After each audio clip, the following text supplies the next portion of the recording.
Hello, and welcome to Defense Diaries. I'm your host, Bob Motta, and I'm joined by my brother from another mother. What is up, Jay Bronius? Not much, man. Moniker. What is up, dude? I'm happy to be here. This is great. Remind me all the time. I was waiting here in the studio. Reminded me of waking up in the mornings and just like, is Bob going to be on time? Is he? Am I going to start this thing up? Do I wait for him? It was memories there. Yeah, I was a little late. I'm usually pretty timely. We're panic finishing the video. Cameron, my daughter, the 18-year-old who's been handling making all the shorts. I think she's doing a great job. Past month, she's been doing it. She worked her butt off along with all the team, getting clips and doing all the work to try to get a little video put together that we're going to show during the little live here, which I'm excited about, man. I'm going to try to. I think I'm going to do this. I know you pivoted out of true crime, but you were very much a part of 2024 true crime. So I thought it would be, I was thrilled to hear that you were going to be able to hang with us tonight because you and I had so much fun doing so many trials before you had to go get back in the rat race. And I mean, who better than to have my brother with me? It was the best time. And you forget, I look back at some of the shorts and clips and like we had a lot of good times, a lot of cases we covered. A lot of cases we did the work, man. You did a lot of work. It's a lot of work that we did. So what's new, man? How the holidays been? Pretty good. I mean, my kids are at it's like I'm at the age where I don't really get much, and my kids are at the age where they just want cash. So it's like, I mean, my son Brian, he did want some baseball cards and Sloan wanted AirPods, but like Ethan just wanted cash. Like he just wanted it. So it's like, here's this tin of cash. You know what I mean? It's kind of like, it is, you know, it kind of takes out a little bit of it's still good. It's great to hang out and everything. But when you're not at the age anymore where they're kind of getting like toys, it's a little less like there's not all the presents that they open, you know, under the tree. Yeah. It's that whole thing, man. Like last year was definitely Scarlett's like her last Santa year. So like going into this year, I knew I didn't have to do the thing, you know, but I had lost all motivation to do any of it. I'm like, I'm not moving the elf. I'm not moving the elf. I'm not doing the elf. Elf's like, yeah, I'm gonna move the elf. The elf is still we're gonna move the elf. I'm like, I'm not moving, like, you know, so but it was kind of the same, you know, and it's like Scarlett's our youngest, so obviously it's shifted out of all the fun gifts, you know. It's like you want to give them that cool toy they want, or that thing that you searched high and low for out there in these streets because everybody's trying to get it, you know, like the years of driving 4 hours to go get like an Xbox One when it first came out are like over, you know. So it's like, it's all clothes, like face shit, Stanley cups, all of that stuff, all yep. Stuff that's not fun. I was like, you know, like, I don't have to get you shoes for Christmas. It's like, I'll buy you shoes if you need shoes. So, you know, she still wanted the Uggs. She got some platform Uggs, which are actually pretty cool. And Scarlett's short, so those things add like a solid 2 inches. So that's pretty nice. That is nice. But these kids will never know that day of opening up that nice, fresh, and brand new Nintendo. After I'll never forget, I had Atari, and then Nintendo came out, and it's Man, like Super Mario, and it was like that was like dude. the Renaissance. I'll never forget Dude. that initial original Nintendo, man. Oh my God, So dude. Yeah. So like as we all know, I'm much older than you. So it was like I was like perfect age when Atari hit. I think I was like 9 going on 10 when that thing dropped. And it was like I remember I was living on Malmstrom Air Force Base, like outside of Great Falls, Montana. And I, of course, didn't get it, but a kid got it, one of my buddies. And it was like every weekend spending the night in his unfinished basement, him and I with that little Atari console, those two weird joysticks, like sitting on the concrete floor with like a I think it was like a 12-inch black and white TV playing Atari for like 10 hours a day until we'd pass out, get up, do it all again. So like that was amazing. And then for me, what came next was in television. I don't know if you remember in television. No, I don't know in television. Like their whole thing was they had an amazing baseball game. Like their baseball game was like next level from like whatever they had on Atari. And then after Atari, or after that came ColecoVision. So it went Atari and television, ColecoVision. I didn't get Coleco, but again, I had a friend who got it, and their kind of their claim to fame was they crushed the Donkey Kong game. Like their version of Donkey Kong was exactly like the actual arcade Donkey Kong. So that was amazing. And then after that, Sega, man, like Sega Genesis. Yeah, I had Sega before I had Nintendo, man. So I had the Sega Genesis, and I'll never forget this. Oh, you coming out? Allie's coming out. You want me to turn the camera off, babe? Are you coming out? All right, hold on, Jay. I had Sega, Sonic. Never forget Sonic. Loved me some Sega. I had Atari. I played River Raid. If anyone knows a River, I remember taking a picture of River Raid because there was like a contest. If you beat the score and you sent it in, you got something. I never got whatever it was, but I played. Yeah, like I'm trying to remember. Like Sega was not before Nintendo. I had to have definitely after Nintendo. So yeah, because I was thinking, I'm like, I had Sega when I was in college. So I think my first year back from college, I came back and my dad was like, "What do you want for Christmas?" And the Sega CD thing had come out. I don't know if you remember that thing. Dreamcast? No, it was called Sega CD. Oh, I don't know. And it was like they were usually like they had like real actors that would work out scenes, and it was like a whole new gaming format. I was like so excited about it. I'm like, "Oh my God, like I have to get this." So I said, "Man, that would be amazing if you get that Sega CD for me." So I get it Christmas morning, unwrap it. I'm like, "Oh my God, I got to say," I was so pumped, man. I like plug it in, thing doesn't work. It's like completely doesn't operate at all. So of course, it being Christmas Day, you can't do jack shit about it. So it's like you get this great gift and I can't use it. And I think like one of the games was like a Sherlock Holmes game. I was like, this is going to be amazing. Like they have real actors. And so, yeah, that was incredibly disappointing. And like Sega CD fell off the face of the earth, I think within like 6 months, man. The thing just vanished.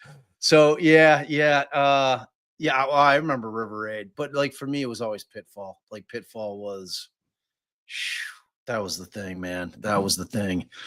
So it's so funny that you say that. Oh, sorry, God. No, I was just gonna say, like, not only was it Christmas and you can't do shit, but it's not like now where it's like, let me look up 1,000 YouTube videos on how to fix my Sega. That's like, you could do shit. Like people are like, it's not like again, I'm sounding like an old head, but it's not like you were just stuck. Like nothing was open. You just had this broken thing that like now you could probably look up and have like 1,000 fixes. Like you take this, like if it's something you get now, but not then. Yeah, dude, like totally. Like that might have been, yeah, exactly. Like that. Very different times, dude. Very different times. There was no YouTube, no way to Google anything. It was those were the good old days, though. You know what I mean? It's like I kind of miss that. But I guess this has its advantages. I have to admit, I've been I've been, tinkering with some AI stuff. I feel like if I Oh, don't do it, I'm gonna fall so you have far to. behind You have everybody to. You else that have it's to. like Have to. you gotta do it, man. So I'm tinkering with it. I actually got some kind of weird course, like where it's teaching you how to use AI in like 20 different apps.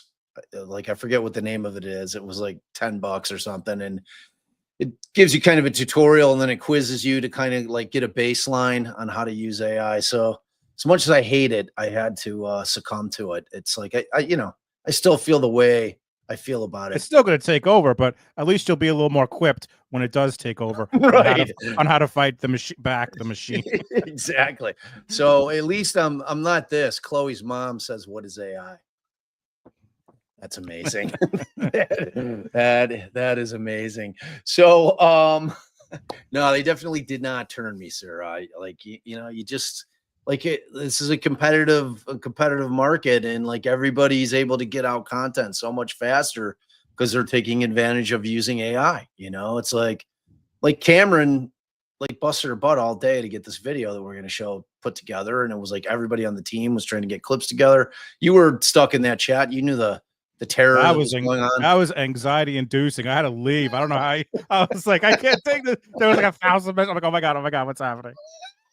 Yeah, it was a lot. It was a lot. So yeah, and Allie's gonna be joining us. She was running a little late. She's like, start at 20 minutes late. I'm like, I can't do it. Can't start late like that. But I always think like Steve's got no problem like just starting late. Like Steve's like, you know what? I'm good, man. Like I should take that approach that it's okay.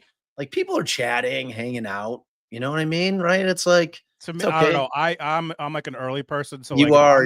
if I'm You're not very on time, prompt. I have anxiety. Like I'm like, oh my god, I said this is gonna be at 8. I better be like, I like start You're very on. prompt. That's just like I don't know why. You are Some very prompt. neurosis that I have.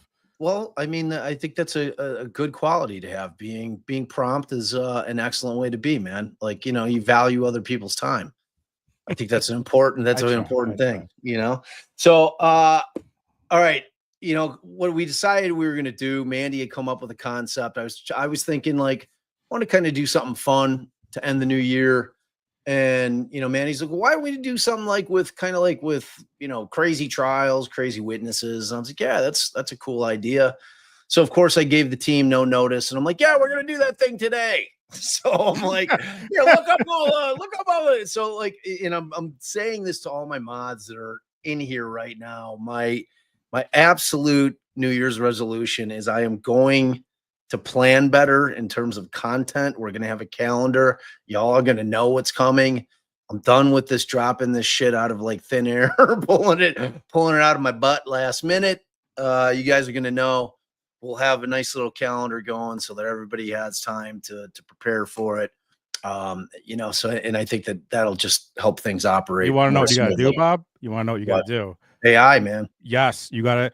This is like what I'm learning from AI from when I've been trying to use it is it's all about the prompts. So you have to like prompt it like, I run a YouTube channel. I have 50 mods. I would like to schedule. Please let me know. And it'll like spit out like exactly the best way to like. That's it. I know. Yeah. Like that. Like one of the apps is the exactly for that. It's like AI scheduling for content scheduling and just like breaks it all down. Because it's like I want to start doing the things. I'm going to kind of take a page from Josh Ritter. He does a lot of. I like those member only kind of interviews he does with other creators, kind of getting backstory. I'm going to do the same thing. I told him flat out, I'm like, I'm stealing this from you. I'm going to do it as well. So I'm excited about that. Start doing some more members only stuff because I'm neglectful of the members sometimes, but I'm going to get better. All that stuff I'm going to get better at. And I got a big thing happening for me. I've been like sworn to secrecy up until the trailer drop, but I'm really, really excited about my new podcast that's dropping out, the one that I did with Lauren Chenko, and it's called Murder on Songbird Road. It's an iHeartRadio podcast, so I expect that it'll do pretty well because they'll market the hell out of it and they'll get it up into the algo of Apple and Spotify, so it'll be up there.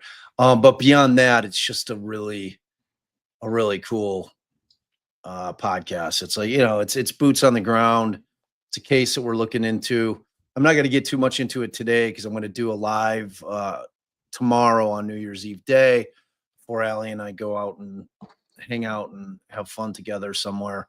But I'm going to I'm going to kind of go through the facts of that case, kind of give what the disposition is, and then kind of play that trailer and then leave it all to you. And then the following day, the first episode drops. So I'm really excited about it, man. I'm really excited. Man, I'm excited. It. I saw you posted it. I'm excited.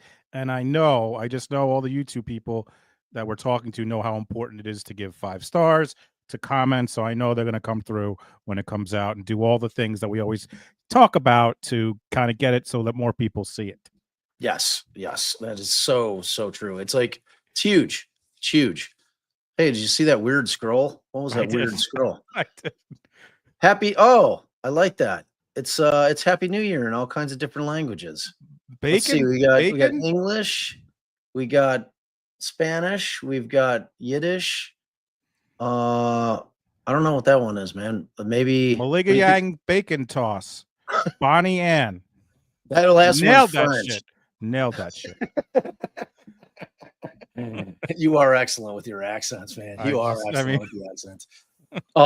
So I decided that I wanted to kind of do this thing, and so the concept was I wanted to be able to go through kind of what I felt were the top 10 trials of the year, and there were a lot of them, man. It's like I forgot how many trials. I know. And a bunch that we didn't cover even after you left the game. I wasn't covering them. It was there was a lot. And we came up with a list of 16, and I was like, look, everybody in the community page, if we forgot any, throw them in there. But what I realized is I couldn't do a poll without people seeing what the results were, which takes away the entire premise of the countdown.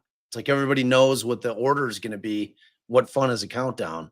Right. So I kind of gave the instructions. I'm like, all right, just I gave each and assigned each a number. And I'm like, okay, pick one. The first 10 people didn't follow the rules. They're like, this and that, long explanations. I'm like, pick one. There's just one. You pick one. Oh, there she is. There she is. Hey, guys. Hey. Miss America. He's just trying to get on my good side because he wouldn't push it. And I said 20 minutes. Look at that. I would have been on. I was sitting there just thinking about how I was. I mean, you would have been on time if you weren't 22 minutes late. Right. But I asked my husband to push it 20 minutes since he had us all, I asked him last night. Last night I was like, well, so which, should I be grabbing some stuff? Which trials you want to do? And then everybody worked so hard. Dizzy had all these clips already ready to go, when we woke up, but Cameron's making a video, so we had to screen grab stuff. Yeah. I mean, the whole team crushed it. Dizzy, Mandy, Tracy, the whole squad. Cameron definitely crushed it.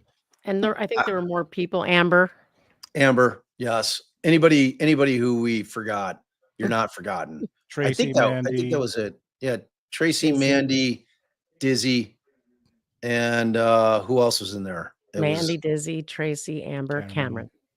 Okay. So yeah, everyone did amazing work, and we're excited. And it's kind of the first video that we've done. So, in terms of just kind of using it on a live. So I'm sure I'll fuck it up. It'd be guaranteed that I'll fuck it up. So, everybody knoes. I'm going to screw up tech all the time. I was curious. But I think there were other mods in the background. I was like, how is it going to work on StreamYard? So I'm interested to see. Oh, no. You're scaring me, Jay. I've never done it. I don't think I've ever. A regular I'll video? share it. Do you think you think you could do it? I hope so. But, sound only works on the web. What do you mean? Right? What? Is that true? I've tried to play stuff before that wasn't on the web. Surely this program has a way to show a video with sound. Bob's got this brand new, whole shebang that he got for Christmas from his children. but I he didn't hasn't figured it out get a yet. chance to set it up though. Jay, What's it's one of those. It's what's one the of those little shebang? boards. Oh, it's you got a Stream Deck? Yeah. Yeah, Nice. they upgraded they did the upgrade to specifically work with StreamYard. Oh, it does. All right. That mine wasn't gonna work with, so that's cool. Good. Yeah, the kids all chipped in, and the big kids chipped in and got me this thing. Nice. Now you gotta pick your favorite because like each button is like a clip, so you gotta put or like you could do certain things, but you gotta pick your favorites. Yeah, I'm excited about it. All right, now you guys got me like super nervous about like if the video doesn't work. If she sends it as a Dropbox link, then we might be able to open it on the web and save it and share it that way. Oh, geez. Yeah, let me think. Let me think about this. Why Wait, don't I but just there's a test it real video quick? file here. I'm just gonna try to Well, send wouldn't up the the video present button be able to present the video or no? Yeah, that's what I mean. It's like because when I hit present, it's got slides and PDFs, extra camera, and then a video file. Oh, I was looking at share screen. I've never done it like that. I didn't know. I Yeah, just so don't know how it works with like us. Will we be off the scene? I have no idea, dude. I have no idea. Boomers is right, Crack. Boomers is right. It's like even though we're Gen X, I'm gonna try to present a video file just boomer for fun and tendencies. see what it does. Let's see. I mean, we started talking about Atari, so you realize that's how we started the show. Super dated ourselves. Super dated. Especially me. I was like 7 when Atari came out. I mean, which is pretty accurate. This guy. All right, so where was Cam at with that thing? She's pretty close. All right, good. All right, so the concept of it was, again, like I wanted to be able to do a straight up poll and just have people, but not show what the results were.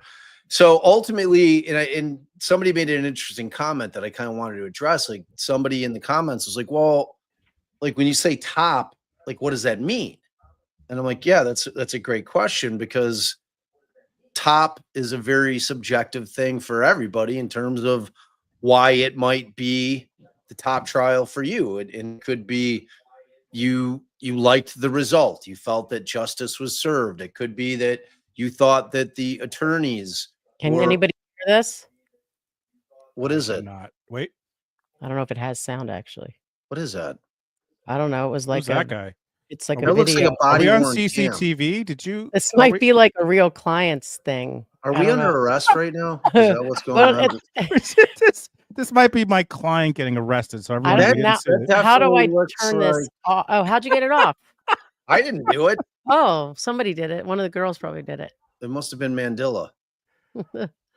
Well, at least we know we'll still be on screen with it. Well, we need. Yeah, that's true. That's true. Ooh, this background is so exciting for our New Year's Eve special. Ooh. All right. So, but like that concept of what constitutes best is different for everybody. Like somebody might like think that the lawyers and the judge did a phenomenal job.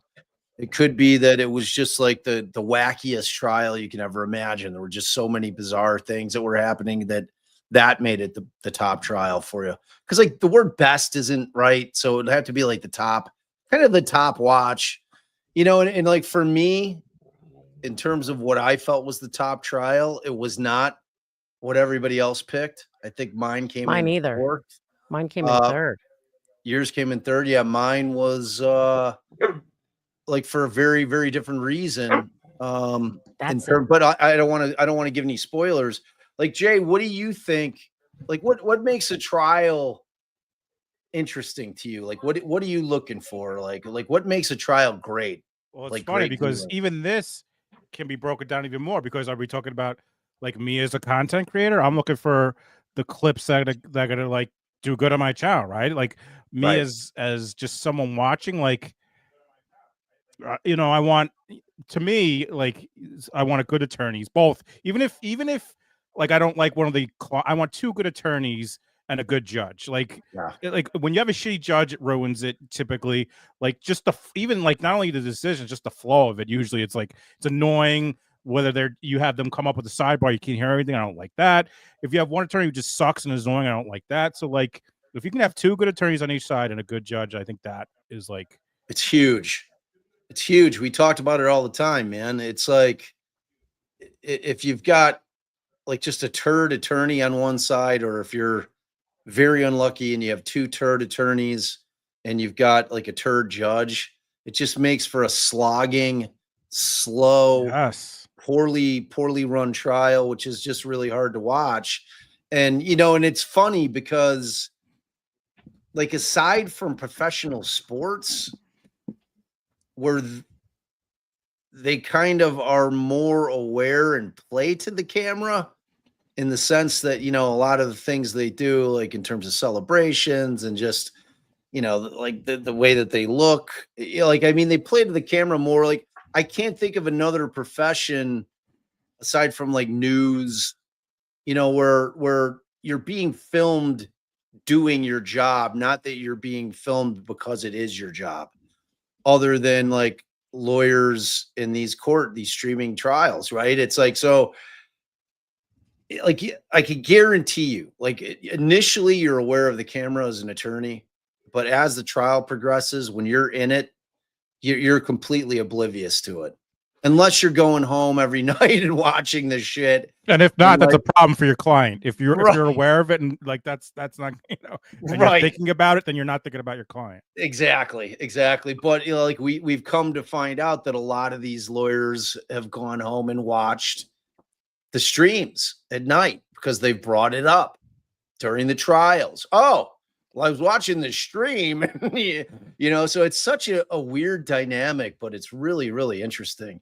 So here's what I think we should do. We should play some wacky moments while we wait for the countdown. It's like the warm up to the countdown. Yeah, for sure. For sure. And I just realized I was emailing, texting our friend Allie and you instead of me and you. But here's wacky moment number 1 brought to us by Jay Bronius. Hey. Wait, I gotta pause it. Hold on. I'm coming. Man, come on, bro. Oh, they changed it to media assets. How fancy. Wow, that like the new year. What's going on, babe? I don't know. My screen like disappeared. Oh, it's because I got you guys all large. I don't know why. Huge. Present. Wow, the anticipation's just like unbelievable. It's amazing. Is this oh boy. Oh yeah. Why won't it play now? You got to hit the little play button. Oh, I'm sitting here clicking it on the screen with you guys. Wow. You mean on? Oh yeah. Yeah, there you go. No sound. No sound. No sound. All right, guys. Wow. I don't know what's happening. That's not a usual problem. We haven't had that problem. Is that a share screen that you're on? Yep. You have enable audio clicked or whatever? I'm gonna double check it, but usually it is. But maybe StreamYard updated. So let's see what's happening.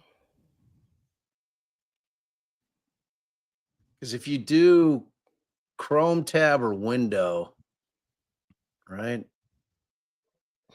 I don't know. It says also shares audio. Also share audio tab. Try it again. Which is 928 There you go. 444 3555. What's the owner name of this phone? Sorry, Jay, why don't you tell us what trial this is from? So yes, I'll tell you this. This is from the Hannah Gutierrez trial from folks who don't know, was also was the armorer with Helena Hutchins when she was sadly shot on the set of Rust. You may also know it was this other trial was Alec Baldwin. And this gentleman is about to describe the name of the phone, Hannah Gutierrez's phone. And I'll tell you this led to Hannah Gutierrez during the trial DMing me on Instagram. He's going to describe what the name of her phone was. Wait, who DM'd you on Instagram? The defendant, Hannah Gutierrez, during the trial. What? During trial? Because of this clip, she told me to take it down. She said, and did you? No. Of course not. He doubled down. He did 3 more clips of the same shit. I did like 10 more. Oh, Jay. Here we go. I'm going to rewind it. Yeah, rewind it. Now we have which is a setup. 928-444-3555. Oh, her phone number. What's the owner name of this phone? The name that would appear on, say, a Bluetooth device is found on line 32, which is Gorilla Grip Pussy Pal. Okay. So what I find to me that's most funny about that story, about that clip, is that guy who's this straight-laced fed. I don't remember what, but like since he realized at first when he found it, he probably thought it was funny, and then there was probably a moment in his life where he's like, "I'm gonna have to go to trial, and I'm gonna have to testify." And he probably and this is a case that has involved Alec Baldwin. And he's gonna have to say it in court. How is he gonna say it without? And he did it without laughing. I mean, that was just an unbelievable. He tried to just do the line. He's like, it's a line number 34. Sir, you're gonna have to read the name. I don't want to. Sir, you're gonna have to read the name. I don't want to. Sir, you're going to have to read the name.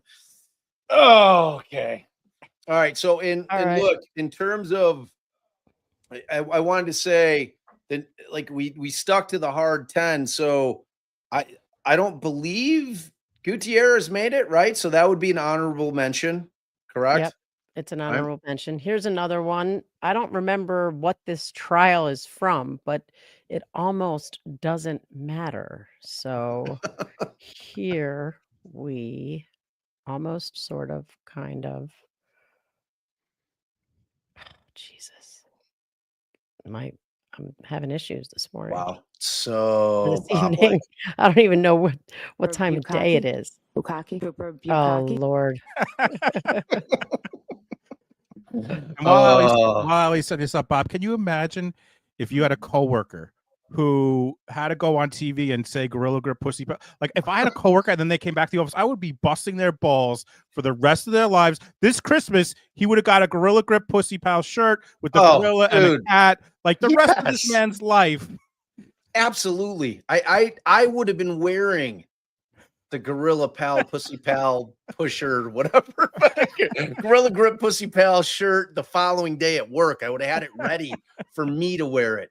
I would have been like, it would have said like supporter underneath, it would have been, yes. Oh my God. Like that, can you imagine when he walked back into the Fed's office with like all his Fed buddies? They had to have been like waiting, just like giving him the surprise business birthday party, or like everyone just waited and just threw gorilla. He probably did get a gorilla. Oh, there's no way he did. Some kind of Christmas gift. It is 50th birthday when they make that video. Like the opening scene is going to be him on the stand reading that name, and it's like he'll never escape that. Ever. There's no way my son couldn't have done it without hysterical laughing. You still can't tell like a fart or like some sort of like Ryan does vagina, love a fart joke. And he is just hysterical and like tears are coming. He gets that uncomfortable, like something uncomfortable happened, hysterical laugh. Sometimes I do too. It's not good. All right. So without further introduction, warning. I'm a little scared. There's your warning if you're trigger warning. So I just can't with that history. In accordance with the laws of sentencing.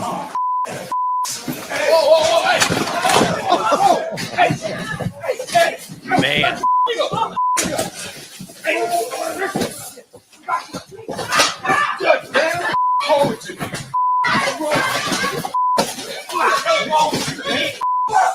Look at this guy. He's like, I'm just standing here. Oh, wait, I might help. I'm going to walk closer. I mean, Patton Oswalt back there is giving him the business right there. Oh, my God. Patton Oswalt.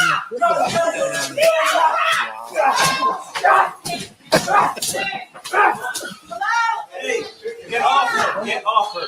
Oh, man. You're good. You're good. Stop. Hey, radio somebody? Give me all the offer. Radio somebody. Wow. Oh, shame, buddy. Hey, yeah. Way to help, buddy. Ooh, that's a horrible sound.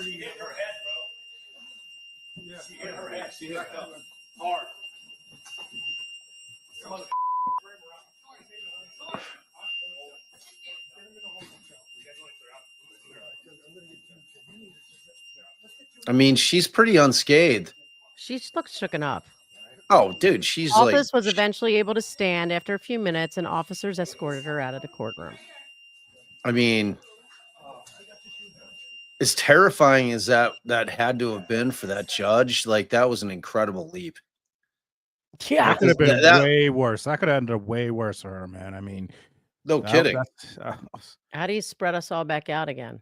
Oh boy! Not So like he that. ended up getting some pretty serious time, right? Yeah, I think he got like he was. It said he was there for. He was supposed to be sentenced for attempted battery, and then I think he got like 60 years after that. If I could Yeah, be he wrong, got- but it was a lot. It was a lot. It was a big sentence, sir. Looks like Cameron. People are saying hello to Cameron, so maybe she has sent us. Oh, let's see. It was an. She would have emailed it. Let's see. I got nothing. I got nothing. I got nothing. I got nothing. Is she in the chat? Maybe not. Maybe she is, but Yeah, she is. She just said 1 second. Oh, she said 1 second. Oh, girl. I think I've got. Let's see. Captions are downloading. Oh, the magic's happening, Jay. The magic is happening. I suggested a half-hour push, but So now what? I could kill an hour easily. yeah, So- but I mean, listen, man, listen. Like, you know, it's like it's all about the talking. So, Jay, you got anything up on the horizon for Jay Bronius? Actually, I really want to.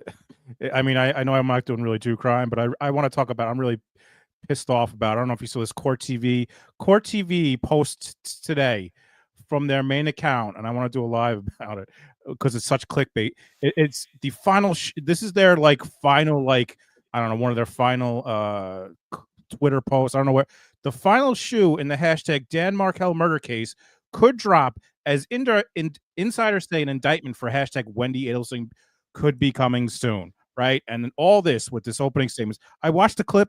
Nothing new came out about Wendy Adelson. No, and it really pisses me off. So even though I really haven't been doing it, I might do a live. I want to show the clip and just be angry. I think you should. I think you should show the clip, be enraged, and that like look, do a live on that. Everybody knows how much you want Wendy to go down, dude. We all know. Like we all know. It's like that is just. I saw that too. I saw that. I saw. Like I was going through when I was pulling clips today, I saw what you're talking about. It was like, is I forget what the heck it's like, is Wendy Adelson indictment imminent or something? Yeah, coming like that? soon. Coming soon. It's so like I'm like, oh shit, there must be something came out. Like, and really it's like, oh well, she drove by the crime scene, she texted. I'm like, this is shit I've been doing videos on for years. Like, so they basically just showed your videos. Yeah, like they basically just brought up all the shit that everyone's been saying why she should be guilty without. Like, I was like, oh, nothing came out, and all the guys said, and I don't blame the guy. I just blame whoever did the social media. Well, the guy said he's like basically like, listen, if Donna gets arrested, then maybe they'll go after Wendy. But it wasn't like I got this new tip. He's like, well, maybe they found some stuff for her phone. It just pissed me off, dude. I mean, you were rightly upset. There's nothing worse than clickbait. It really isn't. It's like it's sleazy. Like, do better. I forget one of the YSL guys. I forget who he was going after. I thought it was Court TV. It was either Court TV or Law and Crime.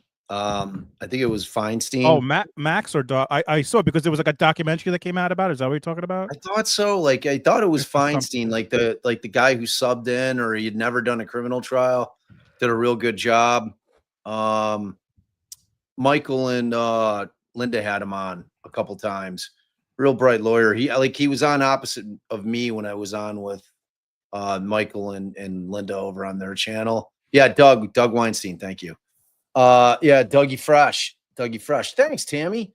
But yeah, like he was going off like on X or Twitter, man. He's like, oh, he's like, I want a retraction. He's like, I want you to pull that shit down. He's like, that's defamatory. Like, and I don't even know what he was talking about. I was like, woof. It's like he going at it. But he was like, I didn't know that was his first criminal trial. I did not know that too. That's impressive to do a RICO trial for your first. Yeah, that was like a crazy trial. It's like, yeah, I do estate planning, but I'll try it. I'll try it. Wow. Let's do it. Let's do it. So yeah, man. Let's see. Oh man. I put a Hoosier girl came in dropping dough. Because I put the thing up, whatever they call it. Is that a new thing? I've never. Yeah, it's a new thing. It's like a target, and like the carrot at the end of the stick was that old man Motta puppet's going to make an appearance at some point tonight. So see now that they've reached that goal, so you need 4 more super chats. What's the goal? No, I think the goal has been reached. It's been exceeded. No, it says timer ended on mine. It says timer ended before reaching the goal. Yours says exceeded. Oh, is that true? That's what mine says when I click on it. 6 out of 10. Well, let's see. 1, 2, 3, 4, 5, 6, 7, 8, 9, 10. I mean, Hoosier girl put in 10 supers herself. Like that alone has earned the old man Motta puppet to bust out at some point. I was anyway. Is it down here? There's one down here. There's one up there. I was distracted because my sister texted me that she went to a psychic and she was asking me questions about our grandparents. So I was Which sister? Erica. Really? Yeah. I would have thought that would have been Lauren, maybe. I don't know. Why'd she go to a psychic? What's she trying to get at? I don't know if it was something like she did with her friends. It sounds like they were at the shore. I'm getting details.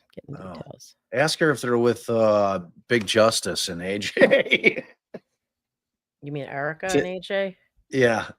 Well, no, Big Justice and AJ. I hate when you do that. What? Why? I don't know. Like, why bring them up? It's weird. Well, I thought they could join us on the live. Oh yeah, and they could do one of their famous. They could they do the top 5 booms of the top trial booms? Yeah, I could have. I could have done that. Now you think about it, I could have asked him to do a boom for us. But last time Bob did like something with them on it, we lost monetization, or we're sharing. All I did was show one of their things. Well, that's why I told you it had nothing to do with us. I mean, I'm sure I could have hit AJ up and yo, can you dude. Give me my money? Wait, what'd you get? Back, You got please? a copyright claim? You played one of their no, things? It wasn't a claim, but it was we share like, monetization. Yeah. So if like anybody uses their shit, I guess. Oh, did you play a song? I don't know. That's probably what it was. I mean, was it that song that they sang? That's typically whenever I get, if I could share it, it's because I played a song. Yeah, I mean, it was something like that because it definitely wasn't like a strike or anything like that. It was just like, we're not going to monetize you.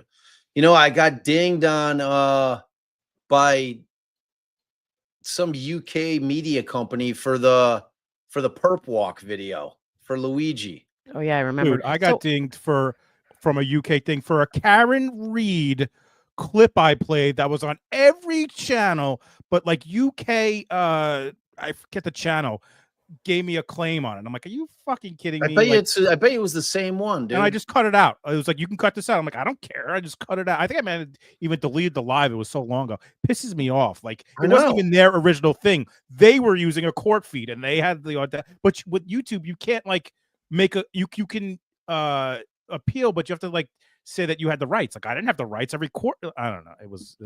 What happened to fair use? Yeah, exactly. You could argue that you had the rights. I could, but it was like it was like whatever. I just cut it out, or who wants to do that? Who wants to go through all So that? have you thanked all these people? Might as well thank these people while we're waiting for Cam. Okay, let's see. Who's your girl? Missed you guys.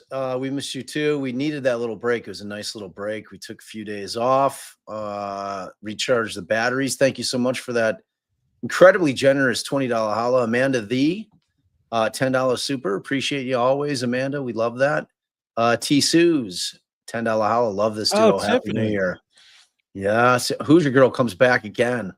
Dude, I want to see the puppet. Have you never seen the puppet, Who's your girl? Well, you're going to see the puppet tonight. I'll tell you that. You're definitely going to see the puppet tonight. You got one Happy upstairs. New Year. You guys actually That's the Gacy hanging out down there. Oh, okay. Like you can see him. He looks dead. He's like dead behind. That's my dead thing. body back there. we're definitely. You can see him. His puppet mouth is open back there. You see him, Jay, with his puppet mouth. Like trying to play with the Rubik's cube. Yeah, to the right of the Oh, I the see it, but I banner. can't really make out what it is. Yeah, that's his puppet mouth, his pink puppet mouth. So Oh, Hoosier Girl came in hot like 4 more times with incredible generosity. All right, your dad's Nav up the there, so you EVO. might as well grab the puppet. Hey, no one knows when Old Man Motta Puppet's going to make an All right. appearance. That's the beauty of it. Nav the look at this, babe. Nav's back. We miss you. You're so generous Thank you. always. Very You're generous. hero status. Who's your very girl? generous. She's like, Happy New Year. I'll tell you who You know what? We should get more of our listeners when they've been drinking, and then maybe they'll just, Yes. I mean, I'm not saying Hoosier Girl's drunk, but if she were, that would, So you know how you say it, it's who's your girl, right? Oh, You get it. who's right? your girl? Who's your girl? So like that's the genius of that particular moniker. Thank you so much. Who's your girl?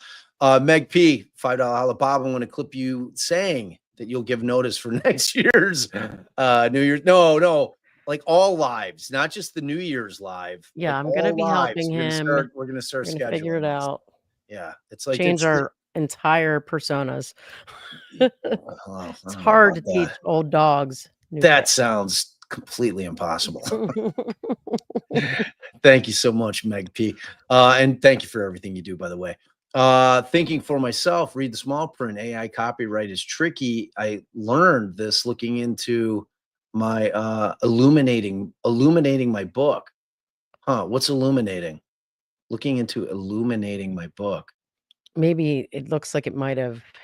Maybe he wasn't trying to say illuminating. Or she. Whatever the She. case might be.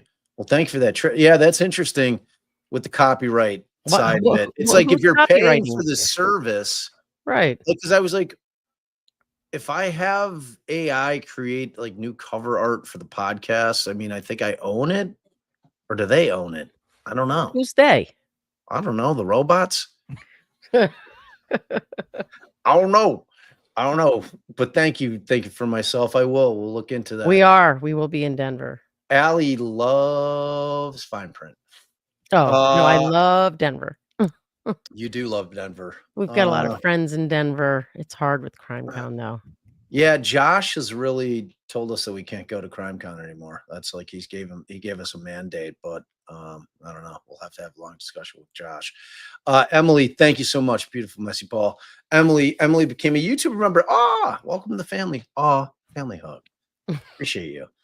Ann Piccolo, remember when Jay accidentally showed porn? I do. I did not know that happened. Oh, it was glorious. My Lord. It was not glorious. It was so Jay good. accidentally showed. It was so good. good. It was wow. So good. Shannon must have been really proud of you. Well, my kids were watching, so it was really a banner day in the shaming household. Or Chloe Alberts, Bits, Bytes, and Bites. $5 holla. Sorry if this has been asked before. Will there be more Stephen Avery podcast episodes? Happy New Year's to all three of you. Thank you so much for that generosity. And Bob yes. Bob and I have been diligently, both of us, I've been listening to all the episodes, figure out exactly what we went over and where we stopped. And because I forget everything. They're coming. They're coming. That's a hard yes. I've for the past week, I've been listening to all of Avery's interviews because where we left off at episode 11, we're picking up with 12 at all of Avery's. We're gonna do his 3 media prior to him and getting arrested. Those 3 interviews he gave, and then 2 of his interrogations. So, because there was an interrogation on the 5th, the 6th, and the 10th. I've been going through all of them. Yes, Avery is definitely coming. The way that we're going to do it, we are working on it. Yeah, but we're going to get a bunch of episodes done. Now that I can disclose what's been going on with the murder on Songbird Road, that was really taking up a lot of my time. But it was an opportunity I could not turn down, so I had to do it. But yes, Avery is coming, and we're letting everybody know that is like traditional podcast listeners. We are moving the docket, which is where all the current cases are covered, where our YouTube lives are converted to YouTube or to podcast form.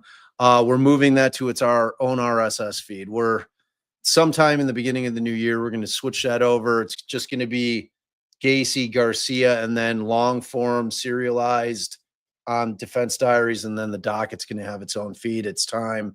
It's too hard to figure out what's what on either Spotify or Apple. It's a mess on both of them just because the limitations they have in terms of categorizing things. So plus the show's big enough now, it can go out on its own. It's like I'd call it maybe a tween, right? It's maybe a tween. Ooh, 20% done exporting. Wow.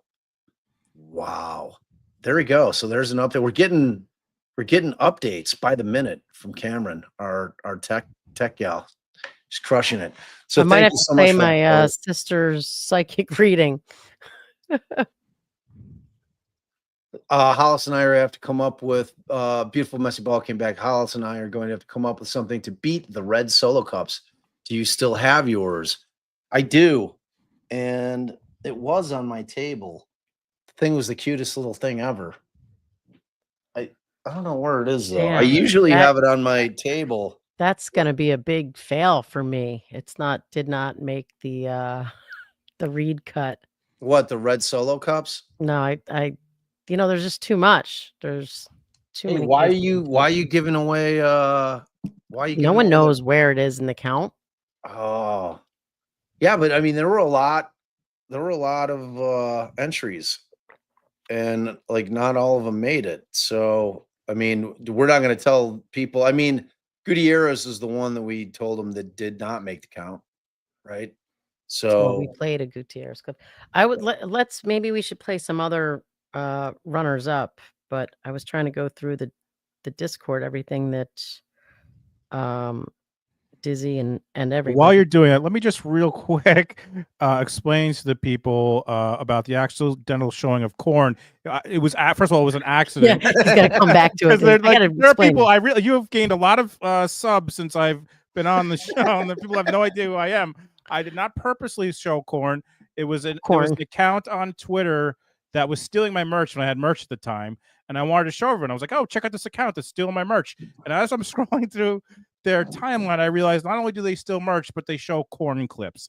And, wow! And I had to and it was like I probably showed it for like 6 seconds until I turned it off, and then but the 6 seconds was like an infinity of. It was like a year. And then I'm like freaking. I'm like, I gotta delete this. YouTube's gonna delete my account. I'm showing.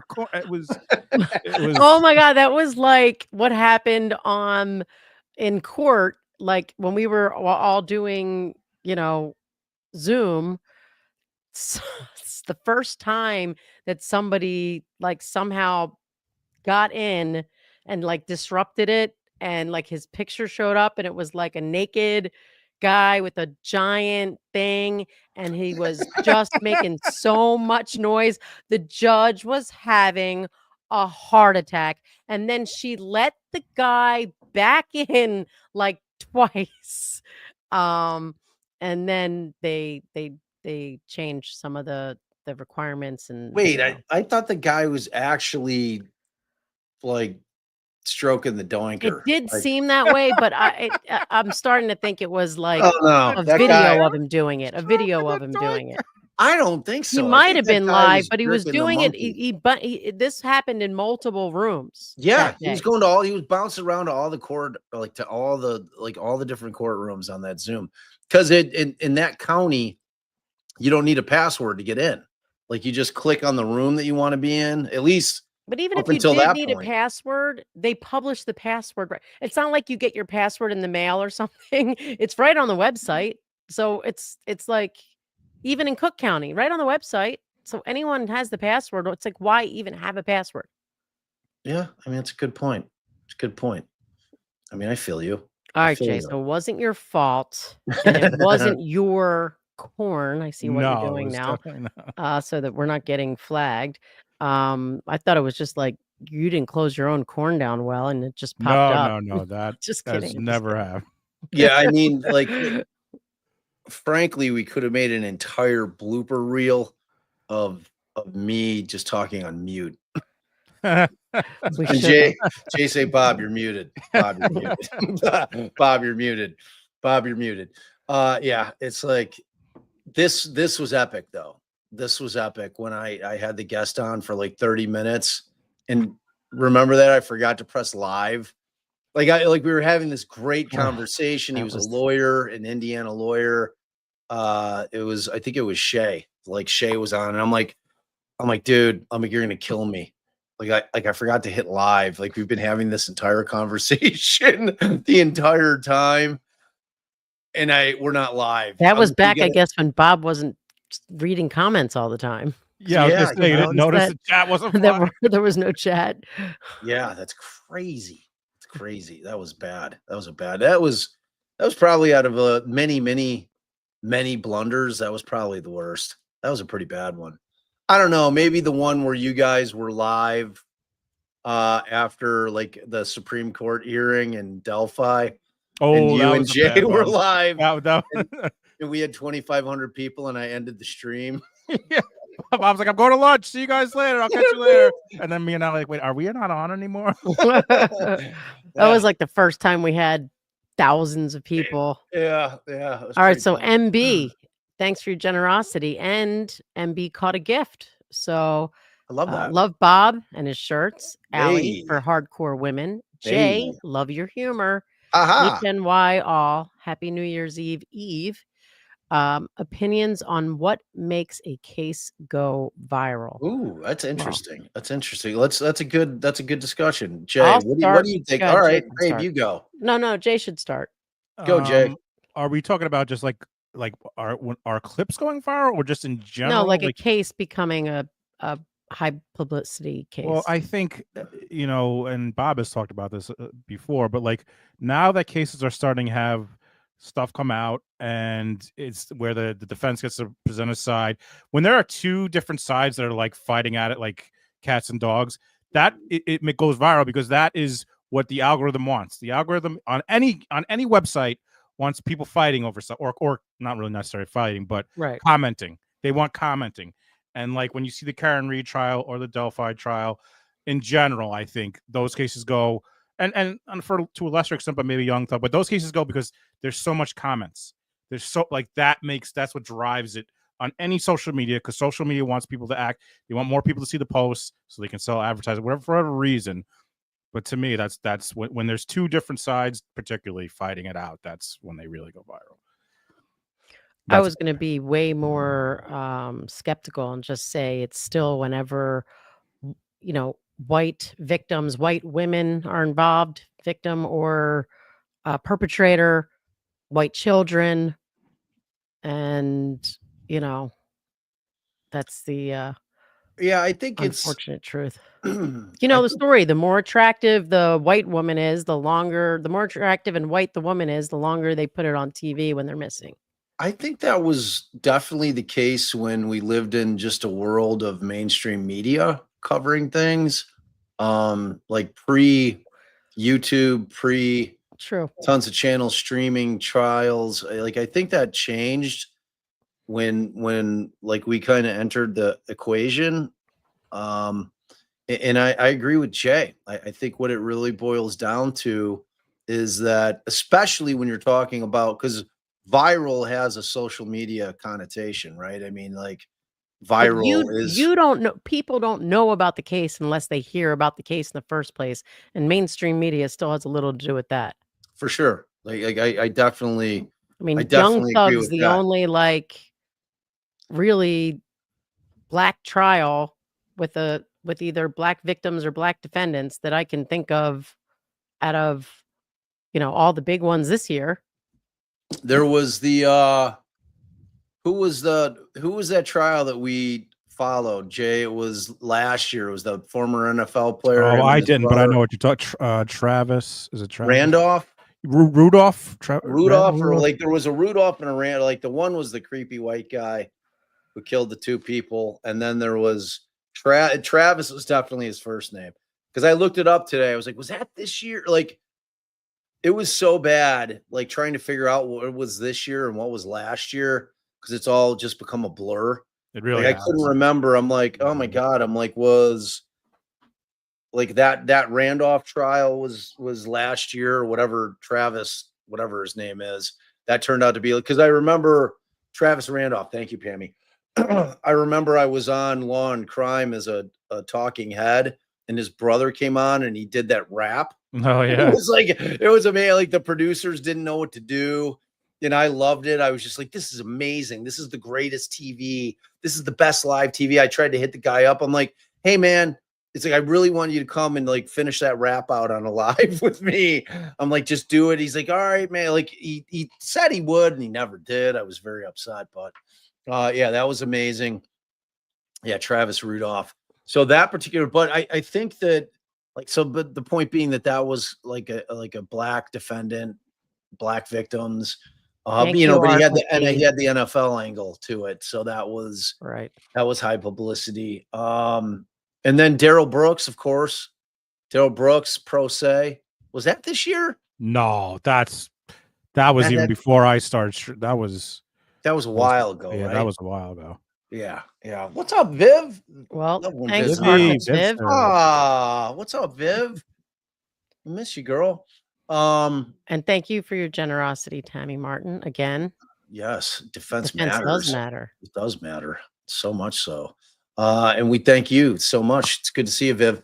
Yeah, but no, I think that ultimately, because you can tell now all mainstream they're starting their YouTube channels.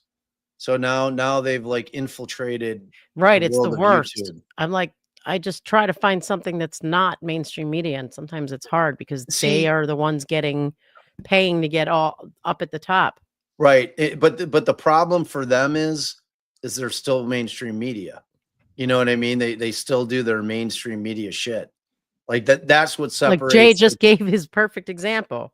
Right. Oh, exactly. Sending now. Email might take a second to go through. Ooh, this is exciting. It's almost, yeah, I agree. Look, Jay's got to hit the lottery. That's what's got to happen. How is that gig going, by the way? Not bad. I mean, not soul crushing.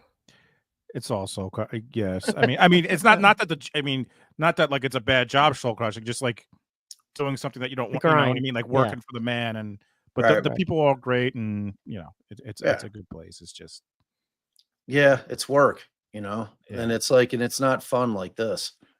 I mean, this is a grind. Like people need to understand that this too is a grind. Like I really felt that 5 days off. It was like I didn't realize how much I needed that 5 days off, just kind of like decompress. It was what? Oh no. Uh-oh. Well, maybe she can Dropbox it. I mean, airdrop it. Applications already forced quit like 5 of them. So I click where to go. Why are you sending as a QuickTime movie? Is that what it's forcing you to do? Yeah, that's what it sends as. Can you Dropbox it to Dad while you're up there? Can you? No, airdrop that's probably the fastest way. Yeah, airdrop it. Well, can you airdrop it to Mom, or can you airdrop it to your computer, your Mac, right there. Yeah. See if you see what it says. It says mail not respond. It's probably too big for mail. Wait, is it in something Dad can log into and like Canva?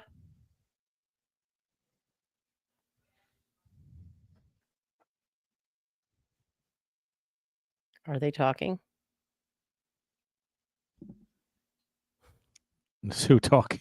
I like, are Bob and Cameron talking? Did he mute it? Yeah, I'm muted.